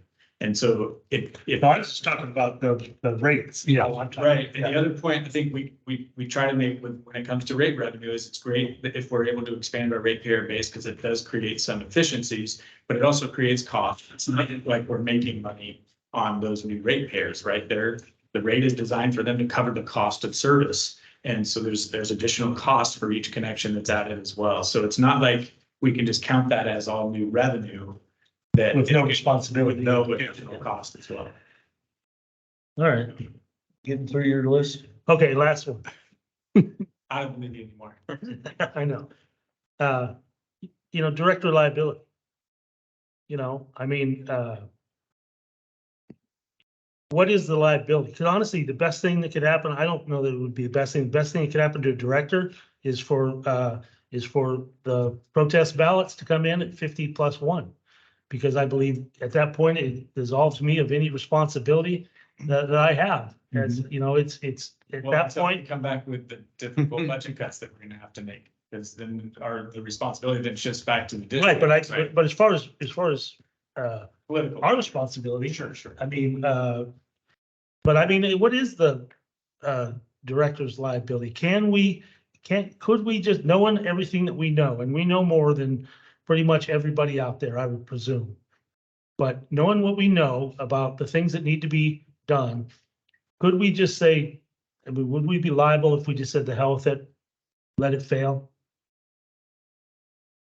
So, sorry. No, What? yeah, go ahead. Yeah, I mean, What's the question that we wouldn't, If that we we wouldn't voted have? no. Yeah, we're gonna have to pick projects. If we want to reduce this rate, we gotta pick projects that we believe are gonna fail. We wouldn't have them on our list if we didn't think they were gonna yeah, fail. Right. there is at some point where they could look at the directors, if you're not honoring your fiduciary duties to the agency. You have a duty to the agency and to the public to maintain what we have and to continue to operate it in a safe and efficient manner. And so, yeah, you have that obligation. And we Now, also swore an oath to defend and protect the Constitution of California and the United States. right, All these laws that are being passed. yes. And so, yeah, you have obligations. I mean, the next day, are you gonna be liable? No, but could it come to that? Yes. I mean, and that's unfortunately, we get elected to make tough decisions. You have to make those decisions on making sure the district operates and listening to the experts that you hire to give you that information. And it's not popular. That's the way you got all the big bucks. To me, it's worth $120 a meeting to take that. Yeah, and so it really does boil down to fiduciary responsibility that the directors accept and that's not a bright line, right? Neither of us can sit here and tell you, well, here's where that line is exactly. But at some point, if we're running to fail and we know we're running to fail, then it starts to become a question. And I know right now people are asking, the grand jury to come investigate CCWD because of these proposed rates, which frankly, it's going to suck up some energy if that ends up happening. I welcome it. Please come take a look at what we're doing. And there's a reason we haven't to get the grand jury. But it's fine if it happens. Gives us even another chance to tell the story. Yeah, I welcome it as well. I welcome it as well. It's ridiculous stuff. That's where those questions get fixed. Okay, how are we doing up here with questions, comments, further discussion? Russ, your turn. This is just a personal observation, that it's disturbing and hurtful to me to have in public comments or in public meetings to have somebody raise the issue that, this really wouldn't be necessary if the board was doing its job. And I think we've all worked really hard to do our job, and I want to continue to work hard to do our job. But how can those two thoughts be presented as something that logically thought about and stated that, we wouldn't have to raise the rates if we had raised them more in the past? It makes my head spin when I hear observations like that. So. In my response to what Russ just said, I think as a board, I know others do it, and we need to do an evaluation of ourselves and see if we do come up with some deficiencies that we can correct. They have them out there, and I think we should. Okay. You want to hire a consultant to come? No, I do not. No. No, I do not. I don't have to hire a consultant on the rates. I think we have staff that can do it with that model. Oh. But, and then having somebody come in and, auditing it perhaps, but anyhow, I think we should. I mean, you guys didn't learn that at any of the conferences we went to? I did. Do a evaluation between us. We each evaluate ourselves like we would our employee. Can I choose you? Yeah, you Evaluate. two can evaluate each other Yeah. later. You know what? I would welcome that. You're doing a great job. Okay, we're gonna ask for one more comment, Jeff? I What- have nothing one? else. Is it just one more? No, I have nothing else to add. Okay. We're gonna ask for public comment. We're gonna start with the gentleman in the front row. Francisco. Francisco, please, state your name, where you're from, and what you got to say. Thank you for the time. My name is Francisco de la Cruz, and I'm from Valley Springs. A lot of observations from my professional training. I could give you the feedback that you just requested. I used to charge $250 to $375 an hour for that, but that's history. I feel like I'm on a bus going somewhere, and everybody's going, "Hey, we're moving. Where are we going? Where are we going?" The driver knows where we're going, we think, but we don't really know. My recommendation for you that I suggested at yesterday's external affairs meeting is you all need a district dashboard. I'll call it a district dashboard for the simple reason that just by observing how you all interacted, you deal with information in very different ways, very different levels of detail and breadth and scope, et cetera. And there's not a common thing you can go to and say, boom, we understand. It says green and it's good. It says yellow and it's red, it's bad. Okay. Maybe oversimplifying a thing, but I don't think you have your handle on what measures do you all need to worry about over the next 5 years to make sure we don't end up in the same exact situation we're in right now. Underfunded, and our stuff is about to break in some instances. In that $90 million, as you indicated, they're in there because they're subject to potential breakage sooner rather than later. That's why they made the priority, correct? That $90 million is okay. So what I'm concerned about is I'm not hearing anything about demand elasticity, price sensitivity, those kind of things when you're setting, your marketing plans. What happens if the flat consumption goes like this? Because everybody says, I can't afford double the rates the first year. There's no way. What happens to all your forecasts? Because you assume flat. And I understand why you didn't go grow. That happened during the conservation part. Well, what I'm saying is 5 years from now, like I'm doing my own study, like I mentioned to several of you. And if I spent the exact same amount of money that I did this year using the first year's new rates, I get half the water. So my decision has to be which of the outdoor stuff that I have right now do I kill? Because I can't afford to water it, or the value that it brings me does not compensate me for the amount of investment I'm making. So grass, done. Ornamental stuff, probably done. Stuff that requires considerably less water, xeriscape, probably on the way, okay? I can afford to do that. A lot of folks can't. A lot of folks are going to bases. Food, water, I need both. Well, I got to get less. So Could I respond to that real quick? Sure. I'm sure you have others and I don't want to lose track. But just real quick, we do track performance compared to our projections, and we talk about it every month in our finance committee meetings. If for some reason there was some significant drop off in any of our sources of revenue, because it's not just rates, we would have to have we'd be tracking that on a monthly basis, and we would have to have a discussion about whether we can adapt to that in the coming fiscal year, whether we can get through that. Michael, I understand that. The problem that I'm trying to point out is you lost the audience. You lost the people that are paying the rates. They're so angry because they don't understand that you do that. I took time out to look at all the budgets and the things that you pointed out that the consultant spent way too much time on in the meeting.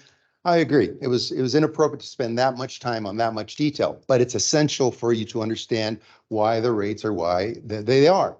I mean, there's some shifting of monies from variable to fixed. The minute you do that, you lose some water. What do I mean?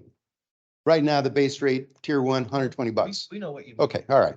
So financial performance so that not only you know, but your customers know, how are we all doing on easy to understand kind of things? Did we make our nut in terms of consumption this month? Oh, no, we didn't. Did we make our nut on all of the expenses that we have? Oh, no, we didn't. Well, what are we going to do? So one of the first things you need to do immediately, and I was glad to hear that you're doing it, is this protest thing. This thing is getting a life of its own. You are being accused of so many egregious things that you're going to do with these protest letters that I can't believe the amount of fantasy that is being spun out there. The only way that you can fight back says, here's the protest count. There it is, every day. Boom, there it is, there it is. So there's no surprise. What do you mean we only got 385? We have, it's all there. It's current, it's there. So you have 3 weeks. But again, what are you going to do when consumption goes down to the pipes? You need to have, my opinion, you need to have that priority list of projects that are going to get cut right now. Start working on the criteria that you're going to use if consumption goes down the minute you implement rates. Which projects are going to be likely to be cut first? Let those people know now that they're likely to be cut first so that they can talk to their neighbors and say, hey, wait a minute, we didn't realize we were cutting our nose to spite our face. Can I ask one? Surely. Jeff, what percentage of our budget is excess consumption above and beyond our base rate? Go I want to I come up just, here something. I just wanted to, the consumptive water, I don't believe is a significant part It's, of our income. it's 25% of the revenue projected to generate from rates, and rates are what, 60% of the revenue overall? Approximately, yes. And right now, we've been floating the last 10, 12 years between 80 and 85% of our water revenues coming from base rates, less on the consumptive side. 15%. And we've done, as Scott was saying, when we were forced to conserve, even though we have abundant water supply in our county, I think we lost about $300,000. Yes, because we tracked that back in the drought I era. just want you to have a, idea of the economy of what that is. Yeah, We do have water shortage, rates if it's because it depends on the reason, if it's drought. We have an additional source we can turn to, but we'd rather not do that, and we hopefully won't ever have to do that. Sure. But we also would just adapt. We have some reserves available for that purpose. Mhm. But ultimately, if it was, if whether regardless of the source of the revenue, if we experience a big decrease in our projected revenue, we may have to go back and do a rate study within that 5-year period of time to generate the revenue that we need to do the work of the district. I heard Francisco say that we need to educate the customer better, and I thought we said that we didn't do a good job in that. So that's what I heard him say. He pulled out consumption, but it could be other things. In our attempts to educate That's what I heard. in our attempts to educate the public in the meeting that Francisco was at, they did not want to hear, they did not want an education at all. There Yeah, was not a but still chance. up to us to try. And Jeff, one more thing, I understand, we but need to allow him to come back up. and it's also a response to Mr. Dela Cruz. I've been here on and off since 2008. And when we hit the recession, we cut back, did we not, Director Davidson and Director Underhill? You were here. During the drought, water levels, we lost consumption, about 300,000 plus. What did we do? We didn't go back to the ratepayers and initiate the water shortage fees. We cut back. That's been our response. When we look at adjustments and when there's less revenues, we adjust our own. So, and it could be turning out as, like you said, if we have to push things out in the future, we can do that. But we've always been responsive to financial impacts that have hurt this district. I would add the last 2 to 3 years to that list of periods of time when we, instead of going back to the ratepayer sooner than we otherwise needed to or otherwise planned to, we just cut as many costs as we could possibly cut Mhm. during that period of time. But at some point, it catches up. Yes, thank you. Public comment, let's continue, please. Could I just have, No more interruptions. Oh. but I just need to say is that the places where we can cut are getting smaller and smaller, is what I hear. Yeah. We've cut them. Pardon? We've cut them. Exactly. Oh, So so they're they're not small. there anymore. Yeah. They're not there anymore. to They cut. are So very what he's tight. suggesting might be very valid. I think. Pe- it's- People don't know you've done that, and they can't give you credit for something they don't know, and they can't show you appreciation for something that you've done in their safety. They just don't know, and they think you're just ripping me off. So off they go, and you've lost them. I'm trying to find a way to get that ahead of that game so that you don't have to continually face the same naysayers, the same folks that keep bringing up stuff that's 45 years old. You can't change something that happened a second ago. What do you want me to do about what happened 45 years ago? As an example, you all had a big discussion about how you're going to treat the online folks. Do you even know some folks have tried to get on and couldn't? How do you know that? How do I know that? Well, we just I had know. somebody that tried to get on the curtain. We know. No, how many? Well, See, I mean, I'm just saying that it's something you need to be aware of before you assume that you've got all bases covered. If you think that you've got all your comments and you've got a bunch of folks out there that didn't get on because your circuits were overloaded or they couldn't, and they get all ticked off, they can claim they were cut out of the public hearing. That did happen. I heard them. We couldn't be heard here, but I was listening to the chatter and they were angry. And that's why I kind of wanted to clarify, are you gonna let them talk or just type in a question? you're talking at the public meetings. I think you're talking about this because I'm talking about it. again, this is probably the second biggest attended meeting we've had all year long. And I intend to change that, but I'm talking about when you have your public hearing, that's when it's extremely critical to make sure that you're as clean as you can be.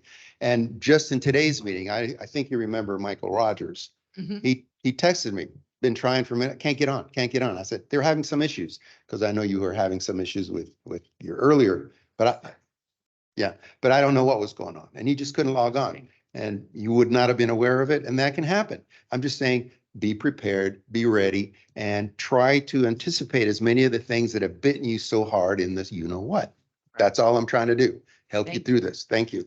Thank you, sir. I appreciate those comments from Francisco. I think we're getting some really good information and we didn't have to hire a consultant to hear it. Thank No, some good points, and thank you for bringing it. Any further public comment in the room? you. Just one more. Donald Jensen, Copperopolis. Thank you. Board members, you're all live in Calaveras County, right? Absolutely. You're all ratepayers, right? Nope. So, and we know what's going on. The price has gone up doing business everywhere in this country, especially California. Couple observations that I see, these meetings that you have, public meetings, and they become incensed, and I've been a part of them. It drives me crazy. Not recently, I haven't been a part of them, but I have. And I think that people need an option of how they can help themselves. For instance, living in Copperopolis, I pay $150 a month, which is about $324 a month for my water. I wasn't even there the past 2 months. I still pay that. Doesn't matter whether I use it or I don't use it. I have a 1-inch meter. I feel I should have a 3/4 inch or 5/8 or something, and I should pay on that rate because I didn't choose the 1-inch meter. It's there. That can help me. And I know that you guys help people who have to have fire suppression. You don't charge them for that rate, even though they have to have a 1-inch meter for their fire suppression. They wouldn't be able to put the fire out. As for, that's just my observation. I live in a community of 15 houses and there's only 4 full-time residents. So that'll, all 15 of us are paying the same amount. We're all on sewer and water. I feel I benefit by paying a meter price like I did where I lived in LA, but either way, that's not really the point. I know that cost of labor has gone up tremendously. I know that projects have to be done. I know that you have to seek other forms of revenue. But the number one thing is what you have an incensed community. It's really simple for me to say how they become incensed. Those meetings become out of line. There has to be somebody who goes in front of these meetings before you're there and say, look, there are rules here. And if these rules are not kept in line, one person talks at a time, one person gets answered. If people start yelling in the room and moving the room, you'll be asked to leave, or we will stop this meeting.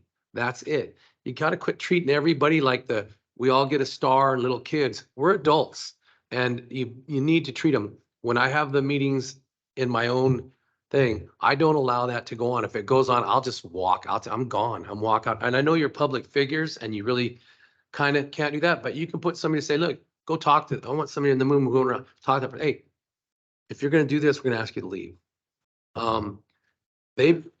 People are angry.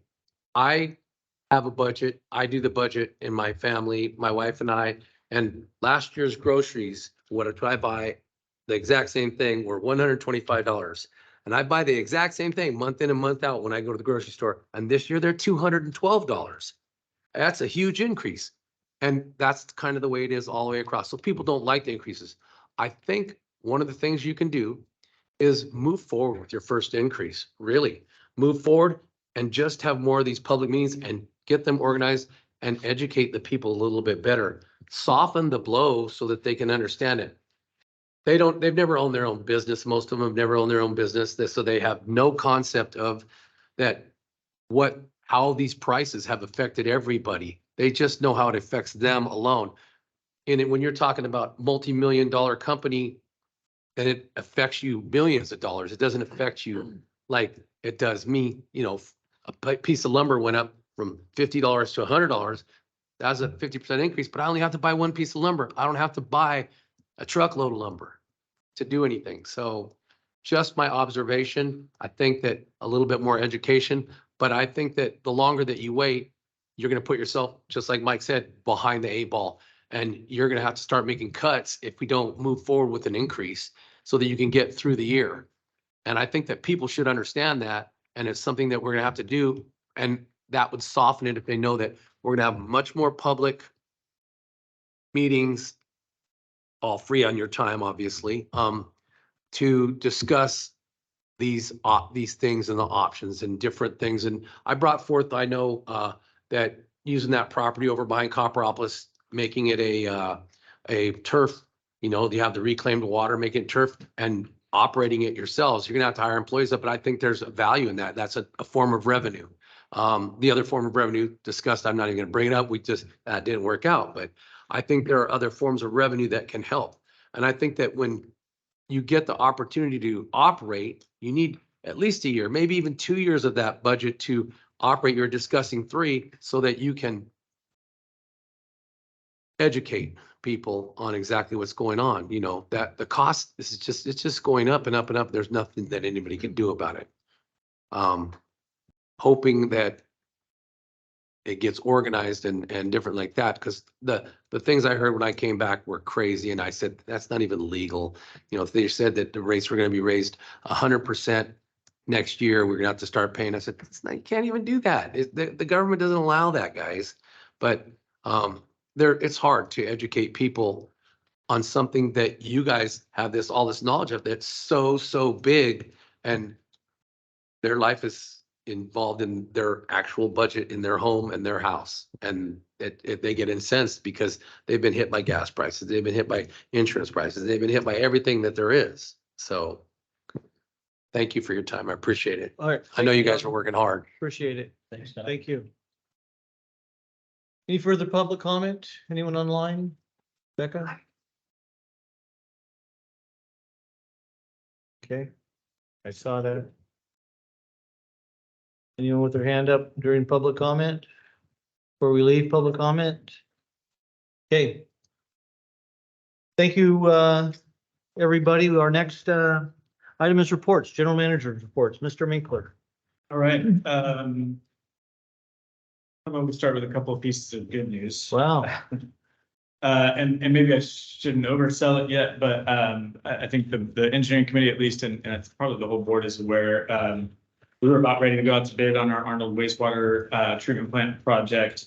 We decided to hold up on that until we make 100% sure, verify whether or not there's other sources of funds for it. It was still a process to go here, but we did get confirmation from the water board yesterday that it looks like it's eligible for SRF funding. So we're moving forward on trying to bring in other sources of funding for that project. We also got confirmation today that there's funding available because we had for the Redwood tank replacement project is almost complete. The Larkspur tank is full, I think, and it's still, we have a period of time where we have to wait and do some more testing before we can bring it into service. But that project is nearly complete. We had submitted a request to FEMA for an increase in funding to cover the whole cost of the Larkspur tank project, and it looks like the funding will be available for that. Still, again, not 100% confirmed yet, so I'm not getting too far up in front of engineering here, but it's looking positive on both of those fronts. We discussed in legal affairs, we're confident, not 100% yet, but we're very pleased that Senator Feinstein has pushed forward the request from us and from the Army Corps for the full the remaining appropriation of the 11.2 million of the 13 for federal funding for the Copperfield wastewater treatment plant improvements. We are also submitting a request to increase that authorization again because the cost of the project keeps going up. We received letters of support for our request from Senator Alvarado Gill, from Supervisor Fullendorf from that area, and from Mayor Herndon at Angels Camp. So that is great, helps us push the request for the increase in the funding for that project. So hopefully we get even more federal funding for that project. Just briefly, we're not going to get into the details of any of these things, obviously, but just so the board is aware, there's been a lot of work. I know the majority of our focus right now is obviously on rates and public outreach. We are still making progress in discussions within CPA and also with Stockton East on our water resource and hydro project negotiations on the Stanislaus and the Calaveras rivers. So staff is not, we're being careful not to let things fall through the cracks, even though our focus right now is on rates. Just a reminder, if you have any requests to be on an aqua committee, right now is the time to do that. And so you can forward that request to Rebecca, and we'll pull all those together. There, you know, as the board knows, those committees can be a really great opportunity for us to advocate for CCWD's challenges, and we take that opportunity. I'm currently on the aqua board and have been, you know, really trying to drive this affordability issue and push aqua to prioritize that issue in their advocacy more than they have in the past. Is there a deadline on that? September, Is it the end of I September? think it's September 30th. Yeah, it'd be great to have them in by the end of this month, maybe. That way we can compile those requests and get them to Aqua. So White Pines Park Committee meeting was great on Monday. Let me say something about committees before. Yeah, September 30th is the deadline, and I serve on two committees as well, local government and federal affairs. And it is, most of them are Zoom meetings. But you really get involved with so many other people, so many interesting things. The rates possibly have been put on a property tax was one of them. Paving standards, legislation for paving standards statewide is another one. Very, very interesting topics that do need participation from, and any of us can be on them, and it doesn't take that much time. If you go to conferences on some of the committees that meet there, not all of them, but there are 12, 15 different committees. And if you just click that link that Becca sent out the email, just click the link and look over it.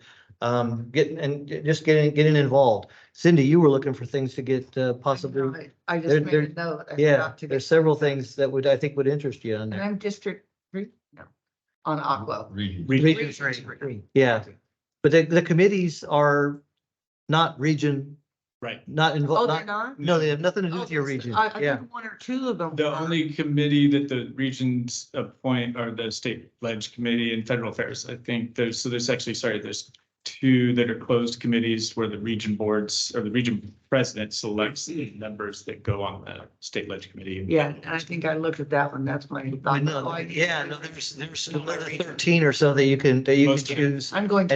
And then when you go to those committee meetings, there's the other two committees. I'm on the local government committee, but those two things I just talked about are subcommittees in local government. And there's very, very interesting topics and. Well, for the Aqua conference coming up and the one that I went to, one of my favorite things were the committee meetings, sitting in on those. That was really interesting. Yeah, well, join one. You said it's a I big, will. it's a Yeah. big table. Aqua I'm sorry, heard Michael. that feedback, just so you know, and they're restructuring the way they do. So the conferences will be different and going forward, and they're trying to make more of the committee meetings accessible to more people because there's so much overlap in that one committee meeting day. So Right. I think a lot of people found that there's so much value and just educational value, what we can bring back to the district, and then where we can advocate for the district's needs. I think those are really priority meetings or sessions for a lot of people, and so they're trying to spread that out a little bit. And that same thing goes for staff too. I think a lot of our staff would be very interested in what goes on in these communities. It affects them directly in stuff that they do. Yeah, and we do have multiple staff members on committees that, I think it's very, very beneficial. And then separate work groups, like Damon's one of the leaders of the Clean Fleet work group that presents to our board members, and that's an Aqua work group that's separate from a committee, but we have staff that are engaging in those. And I've noticed he's a go-to person in more than just our region on that subject. Absolutely, yeah, that's great. So what I mentioned, White Pines Park Committee, briefly, we did the resolution of appreciation for them last week, and they were really pleased with that. And we gave them the update that we're starting to drop the level in White Pines so that we can get the water down below the Tules and do our spillway Thule removal project in October. We had a multiple different crews working through the weekend and late into the night on Friday night. And I just want to acknowledge the operations staff and engineering as well, that were involved in those work efforts. Especially, you know, Pat was at the Valley Springs Town Hall till what 9:30 Thursday night, and he was in copper work helping repair a force main until 12:30, you know, midnight on Friday night. And it was just, I think, a testament to how dedicated our staff are and how quickly they respond to situations like that. It could have been a situation where you have sewage spilling into Lake Tulloch, but they were able to respond quickly enough to contain it and repair the break. And then also on Monday, another crew in copper repairing a water leak. So I just want to acknowledge our staff for the extra work that goes into repairing old infrastructure. We had a finance committee meeting, a lot of really good discussions and agenda items that we're carrying forward into September, including a discussion of the customer assistance program that we'll have in September. Really good external relations committee meeting yesterday. Appreciate the public that was here. And that we had really good participation in that meeting. Our engineering committee meeting, we're planning to postpone for September from September 5th, which is the day after Labor Day, to September 21st. Okay. Which meeting is that? That's engineering committee. Okay. Speaking of committees, I'm on the what's it called? Community. Sorry, I have to remind myself the acronym. Community Economic Resilience Fund is a program through the Governor's Office of Planning and Research. They have funding available to fund community economic development in areas that have struggled to recover from recent economic hardships. And so I'm on the local government subcommittee for that. And it's a really, really interesting group that are made up of mostly elected leaders, but from surrounding counties, similar, you know, mountain counties. They're all, you know, it's broadband issues. But a big part of the discussion is infrastructure, the cost of utilities and the cost of infrastructure. And so hopefully we can be a voice to steer some of that SURF funding towards infrastructure. So I'm optimistic about opportunities there. And then I just want to, you know, it's obviously been a really challenging, especially the last month. It feels much longer, I think, for staff, because we've been really struggling with these issues since October. And I know we're getting a lot of criticism right now for how we've handled public outreach. I don't think that's always necessarily a fair reflection of how strong our team is, though. We have just such a phenomenal management team, and beyond just the management team, everybody that's been involved in the public outreach effort over this period of time, I think has just been phenomenal. Everybody working together really in really positive, constructive ways, genuinely trying to be reactive, both proactive and being really thoughtful about the information that we're putting out. And then when we can't always get it right, and we know we're always going to get criticized no matter how we do it for not doing it another way. But also then being reactive to the criticism that we get and trying to, you know, fill those gaps in information and trying to be as transparent as possible. You know, I think some of the, especially online, some of the attacks of staff have been really out of bounds and unfair criticisms. So that's, you know, to a certain degree to be expected. We understand people's frustration. And so we knew this was going to be a challenging process. I just want to acknowledge, you know, how proud I am of the team we have here and the way that everybody's responded. So thank you all. Here. Did it. Thank you, Michael. Board reports, information, future agenda items. I have a question. We'll start with Russ. Go ahead. No, well, Michael, you mentioned the White Pines Thule removal. Some time ago, I sent you some pictures and contact information about new technology, floating devices for removing those tules. I know we've consistently always gone for these long reach excavators and stuff and lowering the water level. Did you ever track that down and look at the cost and maybe have somebody come up and do a demonstration? Company's located in Copperopolis, by the way. Not yet. We have a meeting on Friday morning to discuss the game plan for the Thule removal, and that's one of the things we want to talk about. Okay, so the possibility exists that you could have them come up before the water level goes down. It looks like to me, looking at the equipment, it's so sophisticated looking that I think that there might be a net savings over dropping the water level and getting that big equipment in that we got to rent anyway. Yeah, so the water level, the dropping the water level is going to take place over the next month and a half. It's going to be quite some time. So we have a little bit of time yet before the spillways out of the water. So we can actually, yes, meet on Friday, determine whether or not this is an option, and then we can move forward. We have some time. You don't drop water level to do the tules. You do the tules when the water level is dropped. Correct. We are dropping the water level for that purpose earlier in the year than we did last year, because last year we weren't able to get to the project. Well, I'll be very, you guys are in charge of running all that stuff, but I'll be disappointed if we don't at least get a demonstration for future work, before you pull the trigger on moving that big piece of equipment and setting controlled amounts of money for that. Well, we have options in this work effort that could result in, floating Thule removal aside, because the spillway is not as deep as the reservoir, we potentially will not have to rent a long reach. We could potentially put a excavator right there on the spillway and do the work. So, but we have more to be determined on all of it. But yeah, I understand where you're coming from. Cost for that, Russ, was that an issue? I don't We'll know. look into I just Yeah. sent along the information. It's not my job to go track it down, but I will. I just thought maybe you Necessary. knew something. No, it's a pretty remarkable piece of equipment.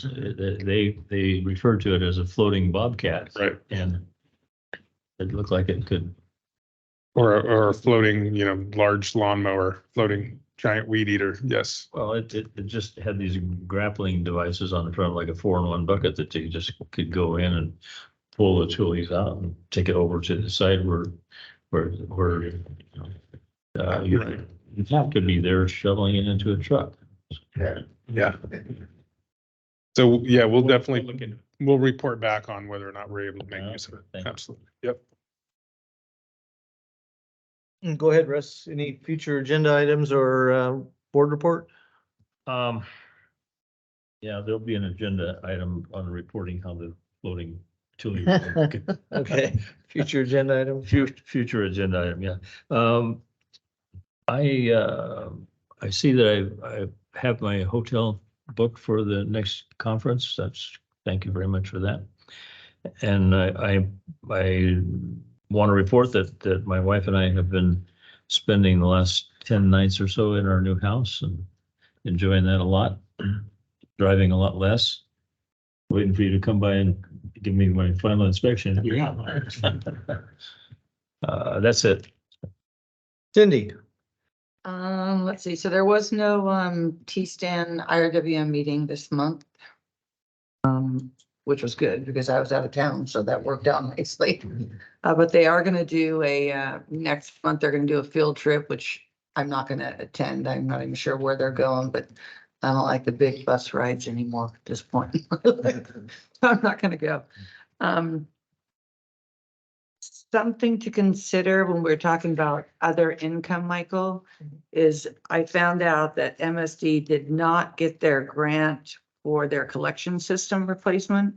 And they were told the reason why is the state is concentrating more on changing septic to public sewer. Maybe for more income, that could be a grant we could get for a GAC like West Point, and try to get more people on an updated public sewer system. Because they're looking to spend money on that, so. Okay, thank you for the Uh, suggestion. yeah. It's too bad MSD didn't get that grant. Well, they said they'll look at it next year, and then the other one, they didn't either, and I forget. Oh, and the other reason was they were looking to focus on funding agencies that had NOV violations instead. We didn't have one. or We they can didn't help have them with one. both of those categories. Yeah, so they were looking at those and something about there was, less funding or whatever.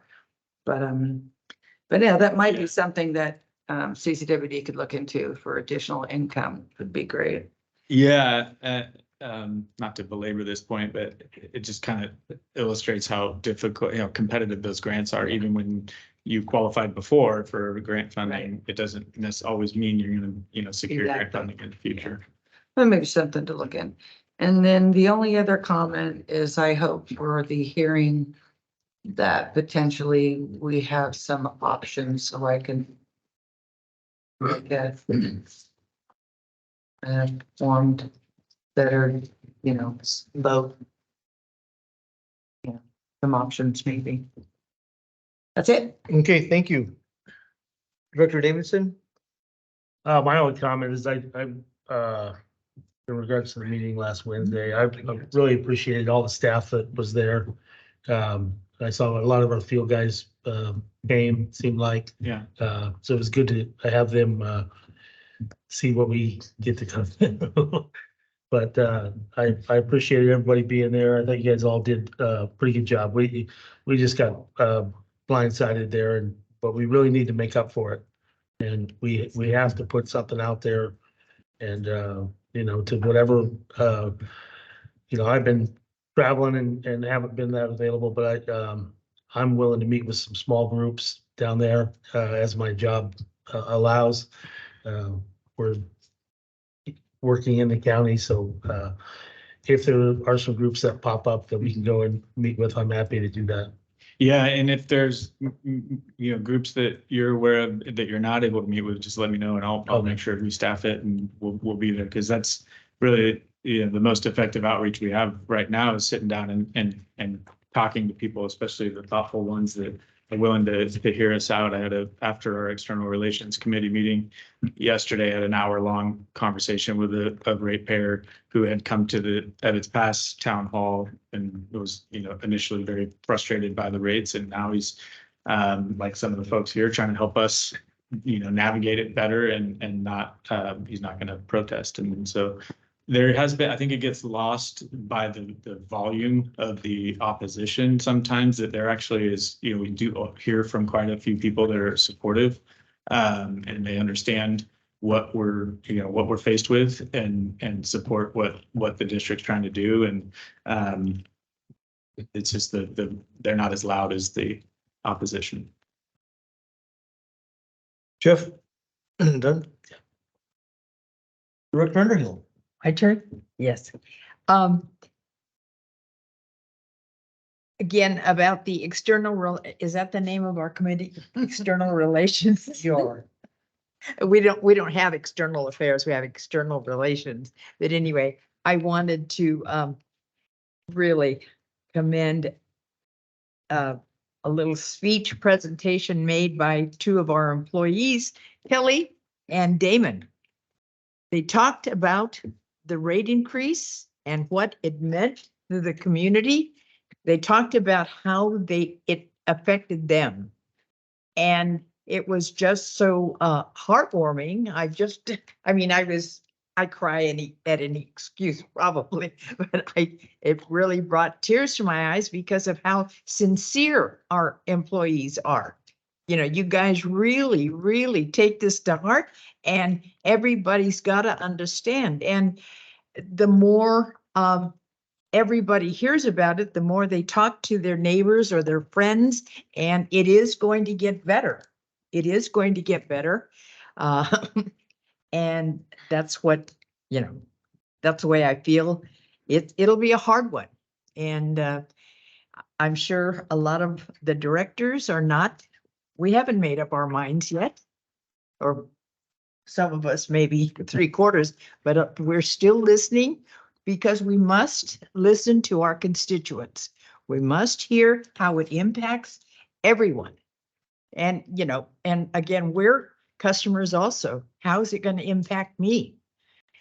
Because this is a healthy one, very healthy. And I don't know if anybody remembers that in our first meeting in July, I had it all written out about how it was going to affect me.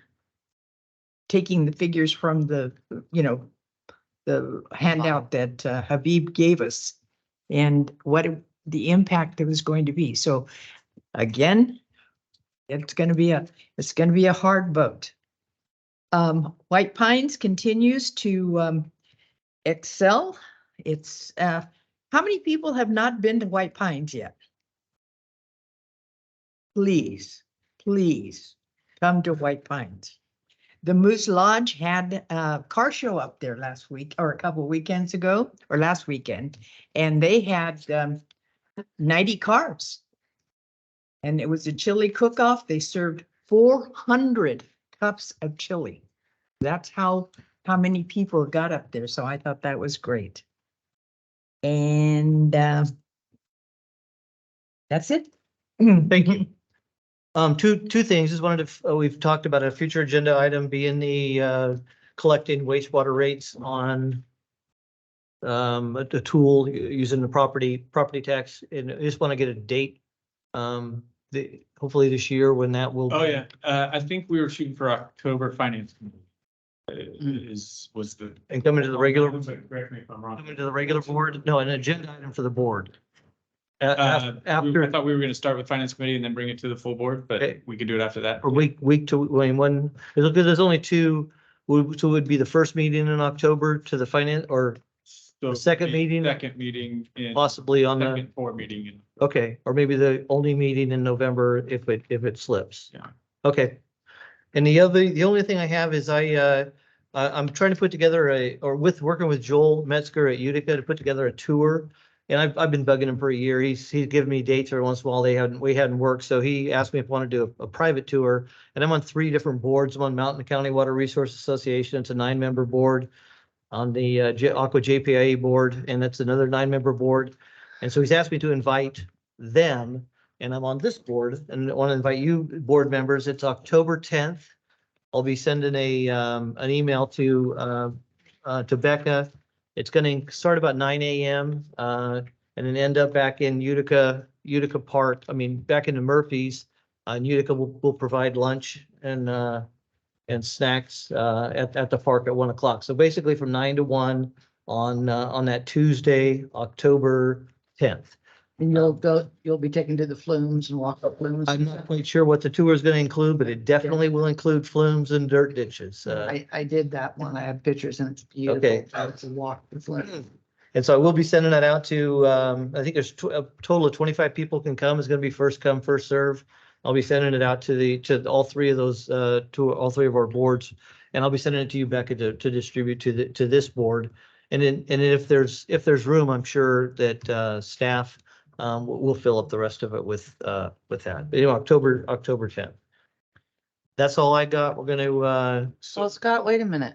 It wouldn't be the same if I didn't ask for one more thing. okay. What I want to say, and I kept meaning to call you, you guys did the finance meeting. I wasn't there and I asked about the Tyler stuff. So I wanted to thank you because you did a really good job on asking questions and stuff that I wanted to ask, but I couldn't ask. So thank you. I was trying to think like Cindy. Thank you. You did good. Those questions. And I have one more thing too, if that's okay. Everybody else has to have one more. And Russ, one more thing. Real quick, Okay. so, but I'm glad you mentioned future board meetings, because there is, I was looking ahead at the schedule. We usually only do one meeting in November, so I just wanted to check with the board and make sure if it's okay, we move that one meeting to the 15th. So it'd be the. Which meeting? The November board meeting so it'd be November 15th, pushing it back a week, basically, since if planning on only doing one, if that's okay with. So instead of the 8th, move to the 15th? Yes.